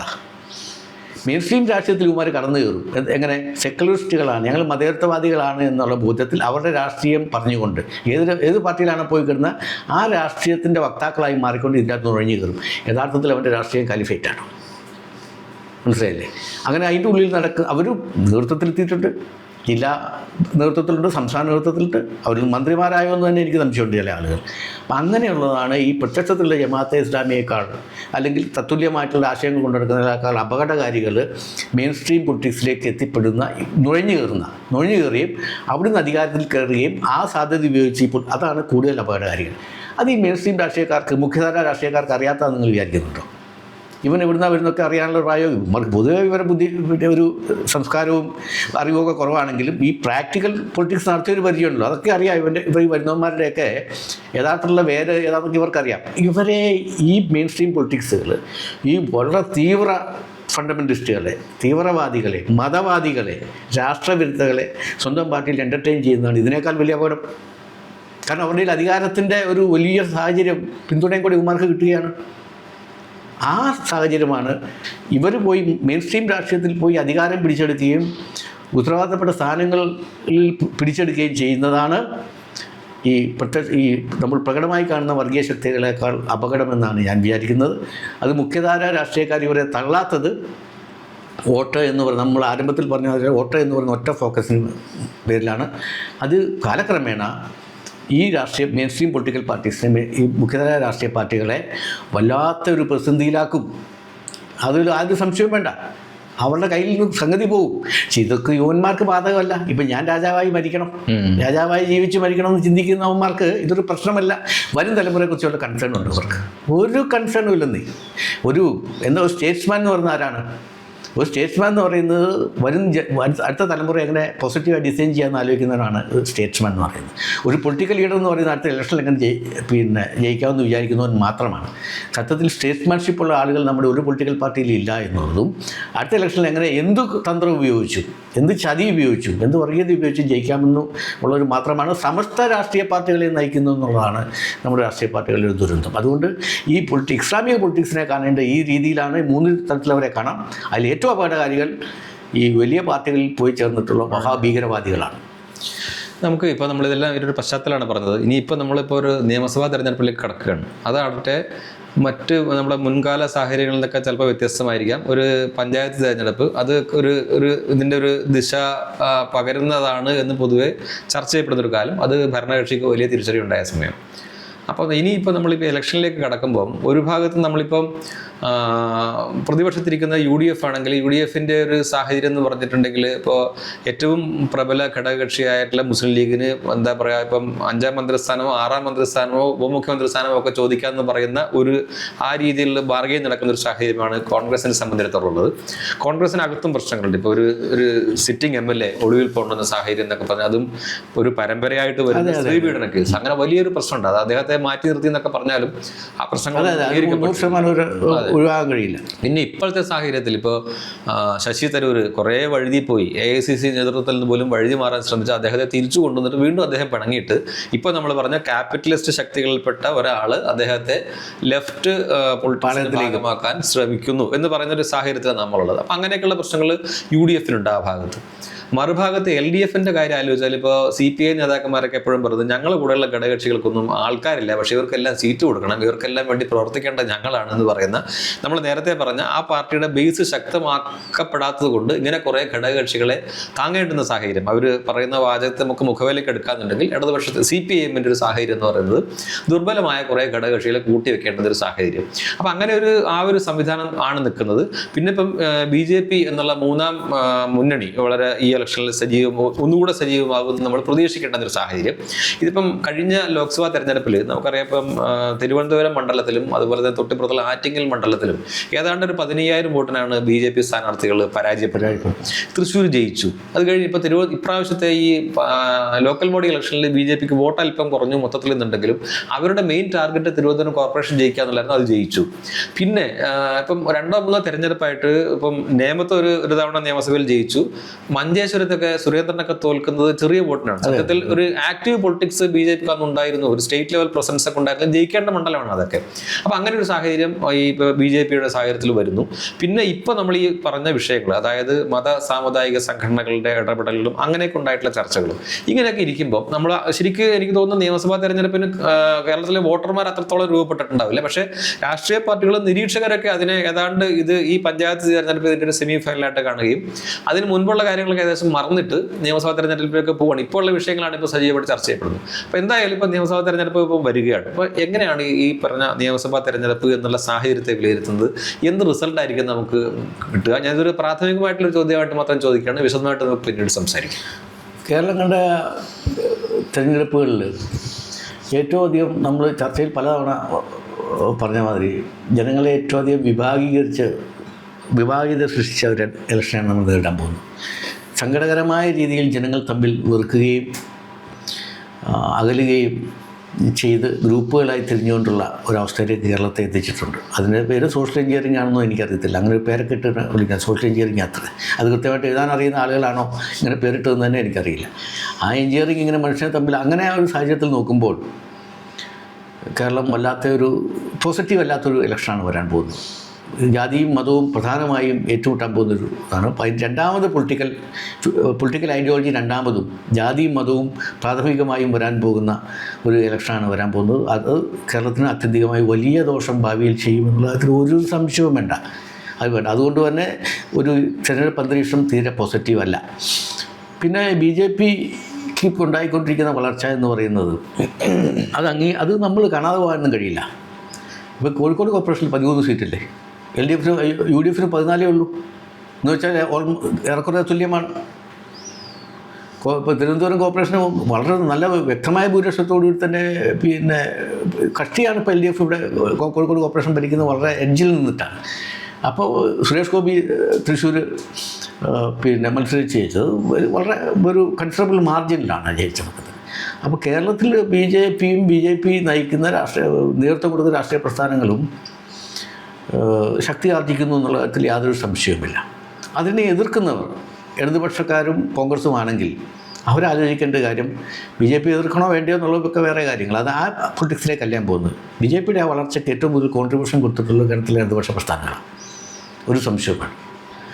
സത്യസന്ധമല്ലാത്ത ഇടതുപക്ഷ പ്രസ്ഥാനങ്ങളുടെ കയ്യിലേക്ക് കേരളത്തിലെ അധികാരം പോയത് ഇടതുപക്ഷ മൂല്യങ്ങളുമായിട്ട് ഒരു ബന്ധവുമില്ലാതെ അല്ലെങ്കിൽ അകന്നു പോവുകയെങ്കിലും ചെയ്ത പാർട്ടികളിൽ നിന്നും ആ പാർട്ടികളോടുള്ള പിന്നെ എന്താ പറയുക വിയോജിപ്പാണ്, ആ പാർട്ടികളോട് മനുഷ്യന് വന്ന എതിർപ്പുകളാണ് BJPയുടെ വളർച്ചയായിട്ട് മാറിയിട്ടുള്ളത്. പിന്നെ ഒന്ന് കോൺഗ്രസിൻ്റെ ദൗർബല്യം. ചരിത്രത്തിൽ ഇന്നേ വരെ ഇല്ലാത്തത്ര ദുർബലമായിക്കൊണ്ടിരിക്കുന്നൊരു പാർട്ടി ദേശീയാടിസ്ഥാനത്തിൽ ആ പാർട്ടിയിൽ നിന്നും BJPയിലേക്ക് പോകുന്നതും ഒരു ഓപ്ഷൻ തേടിയുള്ള ഒരു പോക്കാണ്. അപ്പം അങ്ങനെ നോക്കുമ്പോൾ ഇടതുപക്ഷ രാഷ്ട്രീയത്തിൻ്റെ ലീഡർഷിപ്പിനും കോൺഗ്രസിൻ്റെ ലീഡർഷിപ്പിനും BJPയുടെ വളർച്ചയ്ക്ക് വലിയൊരു കോൺട്രിബ്യൂഷൻ നൽകിയിട്ടുണ്ടെന്ന് തന്നെ വേണം കാണാൻ. പിന്നെ നമ്മൾ പറഞ്ഞ മാതിരി കഴിഞ്ഞ ഒരു പതിറ്റാണ്ടുകളായിട്ടുള്ള caste oriented and religion oriented പൊളിറ്റിക്സിലും BJP വളർത്തിയിട്ടുണ്ട്. അതുകൊണ്ട് ആ BJPയുടെ വളർച്ച എന്ന് പറയുന്നത് ഏതാനും പതിറ്റാണ്ടുകൾക്കുണ്ടായിട്ടാണ്. അത് വളർന്നുകൊണ്ട് തന്നെ ഇരിക്കുകയാണ്. കാരണം BJP എതിർക്കാനുള്ള ആ വളർച്ചയെ തടയാനുള്ള ഒരു ജനാധിപത്യ ആശയബോധം രണ്ടു മുന്നണികളും കേരളത്തിൽ പുലർത്തുന്നില്ല എന്നുള്ളതാണ് കാര്യം. അതുകൊണ്ട് തന്നെ BJPയുടെ ആ വളർച്ച കേരള രാഷ്ട്രീയത്തെ വരും കാലങ്ങളിൽ എങ്ങനെ കൊണ്ടുപോകും എന്ന് കാത്തിരുന്ന് കാണേണ്ടത് തന്നെയാണ്. പിന്നെ ഈ ഇലക്ഷൻ എന്ന് പറയുന്നത് ആൻറ്റി ഇൻകംബൻസി ഫാക്ടേഴ്സ് നന്നായിട്ടുണ്ട്. ഇപ്പോൾ അധികാരത്തിലിരിക്കുന്നവരോട് തോന്നുന്ന ഒരു എതിർപ്പ്, അത് ഇടതുപക്ഷം നേരിടാൻ പോകുന്നൊരു വലിയ പ്രതിസന്ധി ആൻറ്റി ഇൻകംബൻസി ഫാക്ടേഴ്സാണ്. പിന്നെ പലപ്പോഴും നമുക്ക് വളരെ വിചിത്രമാണെന്ന് തോന്നുന്ന പല നിലപാടുകളും ഗവൺമെൻറ് ഭാഗത്തു നിന്നും ഉണ്ടാകുന്നതൊക്കെ തന്നെ എനിക്ക് തോന്നുന്നത് അത്ര പിന്നെ സുഖകരമല്ല ഇടതുപക്ഷത്തിൻ്റെ ഒരു സാധ്യത എന്നാണ് ഞാൻ വിചാരിക്കുന്നത് ഈ ഇലക്ഷനിൽ. അതിന് BJPയുടെ വളർച്ചയും ഒരു കാരണമാണ്. BJPയുടെ വോട്ടും പരസ്പരം അങ്ങോട്ടും ഇങ്ങോട്ടും വോട്ട് ട്രേഡ് നടത്താതെ, വോട്ട് കച്ചവടം നടത്താതെ ഇരിക്കുകയാണ് ഒരു പൊളിറ്റിക്സാണ് BJP സ്വീകരിക്കുന്നതെങ്കിൽ സീറ്റുകൾ കിട്ടിയില്ല എങ്കിൽ പോലും BJPക്ക് ഒരു എന്താ പറയുക കേരള രാഷ്ട്രീയത്തിൽ ഒരു സ്ഥാനം അവഗണിക്കാൻ പറ്റാത്ത സ്ഥാനത്തിലേക്ക് പോകാൻ സാധ്യതയുണ്ട്. വോട്ട് ഏതെങ്കിലും മുന്നണിക്ക് വിറ്റില്ല എങ്കിൽ വയ്ക്കാൻ സാധ്യത ഏത് മുന്നണിക്കാണെന്നൊക്കെയുള്ള കാര്യം നമ്മളിപ്പോൾ ചർച്ച ചെയ്തുകൊണ്ടിരിക്കുകയാണ്. അത് BJPക്കാർ തീരുമാനിക്കട്ടെ. പിന്നെ ഉള്ളത് പറഞ്ഞല്ലോ മുസ്ലിം പൊളിറ്റിക്സ് ഇതിൻ്റെ അകത്തൊരു വലിയ ഘടകമായി മാറും. Even Christian politics. അതുകൊണ്ടാണ് കെ മാണിയുടെ മോൻ്റെ കുറേ ആളുകൾ ഇങ്ങനെ നടക്കുന്നത്, ജോസ് മാണിയുടെ കുറേ നടക്കുന്നത്. സത്യത്തിലൊരു ഈ വരാൻ പോകുന്ന ഇലക്ഷനിൽ എനിക്ക് തോന്നുന്നത് ഏറ്റവും അധികം തിരിച്ചടി കിട്ടാൻ പോകുന്നൊരു പാർട്ടി കേരള കോൺഗ്രസ് മാണി ഗ്രൂപ്പാണ്. ആ ഇടതുപക്ഷത്ത് തന്നെ നിന്നാണ് അവർ ഇലക്ഷൻ നേരിടാൻ പോകുന്നത് എങ്കിൽ ആ പാർട്ടിയെ കാണണമെങ്കിൽ പിന്നെ ഗവേഷണം നടത്തേണ്ടി വരും. അതാണ് ഞാൻ ഉദ്ദേശിക്കുന്നതിൻ്റെ കാര്യം. ഏത് മുന്നണിക്കാണല്ലോ അതിൻ്റെ സാധ്യത എന്നുള്ളത് പ്രകടമായി. അപ്പം ക്രിസ്ത്യൻ വർഗീയതയ്ക്ക് ഏകോപിപ്പിക്കാനുള്ള ശ്രമമാണ് കത്തോലിക്ക ബിഷപ്പുമാരാണ് മാണിയെ കൂടെ UDF-ലേക്ക് കൊണ്ടുവരാൻ വേണ്ടി പറയുന്നത്. അത്ര വലിയ ശക്തമായ ഒരു പാർട്ടിയൊന്നും അല്ലല്ലോ കേരള കോൺഗ്രസ് മാണി. കോട്ടയം ഭാഗത്തും മലബാറിലെ കേരള കോൺഗ്രസ് മാണി ഗ്രൂപ്പ് ശുഷ്കമായിക്കൊണ്ടിരിക്കുക. പല സ്ഥലങ്ങളിലും കോൺഗ്രസിലേക്കാണ് മാണി ഗ്രൂപ്പ് മലബാറിലെ മാണി ഗ്രൂപ്പുകാർ പോയിക്കൊണ്ടിരിക്കുന്നത്. അപ്പം എവിടെയെങ്കിലും ജാതിയെ മതത്തെ പ്രീണിപ്പിക്കാൻ കഴിയുമോ അവരെ മുഴുവൻ ഓടിച്ചിട്ട് പിടിക്കുക എന്ന് പറയുന്ന ഒരു അവസ്ഥയും അവരെ നിലനിർത്തുക എന്ന് പറയുന്ന വേറെ അവസ്ഥ മറ്റുള്ളവരും പുലർത്തുമ്പോൾ വീണ്ടും ഇവരുടെ ട്രേഡ് ഡിമാൻഡ് കൂടുകയാണ് ചെയ്യുന്നത്. അപ്പോൾ വരാൻ പോകുന്ന തെരഞ്ഞെടുപ്പിൽ സത്യസന്ധമായി ബി ജെ പി വോട്ട് ചെയ്യുകയാണെങ്കിൽ, കച്ചവടം നടത്തില്ല എങ്കിൽ BJPക്ക് ഒരു വലിയ പ്രസൻസ് ക്രിയേറ്റ് ചെയ്യാൻ കേരളത്തിൽ പറ്റും. സീറ്റുകൾ കിട്ടുമല്ലോ എന്ന് പറയാൻ ഞാൻ ആളല്ല. പക്ഷേ അങ്ങനെ പോലും സംഭവിച്ചാൽ അതിൽ അത്ഭുതപ്പെടേണ്ടതില്ല. ഇപ്പോഴത്തെ ആൻറ്റി ഇൻകംബൻസി ഫാക്ടർ ഇപ്പോഴത്തെ ഭരിക്കുന്ന ആളുകളോട് കേരളത്തിലെ ജനങ്ങൾക്ക് പൊതുവെ വളരെയധികം ശത്രുതയുണ്ട്. ഈ സംവാദം ഈ അവസരത്തിൽ ഇവിടെ അവസാനിപ്പിക്കുകയാണ്. പക്ഷേ ഇതുകൊണ്ട് തീരുന്നില്ല. ഇനിയും ഇത്തരത്തിലുള്ള അഡ്വക്കേറ്റ് MS സജി അദ്ദേഹം ഈ രംഗത്ത് വളരെയധികം കാലം നിരീക്ഷണങ്ങളുമായിട്ട് നിൽക്കുന്ന വളരെ സജീവമായിട്ടുള്ളൊരു വ്യക്തിയാണ്. അപ്പോൾ അദ്ദേഹത്തെ പോലുള്ള ആൾക്കാരുമായിട്ടുള്ള സംവാദത്തിലൂടെ കേരള രാഷ്ട്രീയത്തെക്കുറിച്ച്, അത് ദേശീയ രാഷ്ട്രീയത്തെക്കുറിച്ചിട്ടുള്ള വ്യക്തമായ ചിത്രത്തിലേക്ക് പോകാവുന്ന രീതിയിലുള്ള അഭിമുഖങ്ങൾ ഇനിയും ഉണ്ടാകണം. അദ്ദേഹവുമായിട്ട് തന്നെയും ഇനിയും നമുക്ക് സംസാരിക്കേണ്ടതുണ്ട്. കാരണം ഇന്നിപ്പോൾ ഏതാണ്ട് ഒരു ആമുഖം മാത്രമേ ആയിട്ടുള്ളൂ എന്ന് തോന്നുന്നു. ഇതിൽ കൂടുതൽ വിശദമായും കൂടുതൽ ആഴത്തിലും പറയാൻ പറ്റുന്ന ഒരു വ്യക്തിയാണ് അദ്ദേഹം. ഏതായാലും ഈ സംഭാഷണത്തിൽ പങ്കെടുത്തതിന് അദ്ദേഹത്തിന് നന്ദി അറിയിക്കുന്നു. ഈ സംഭാഷണം ഇവിടെ അവസാനിപ്പിക്കും.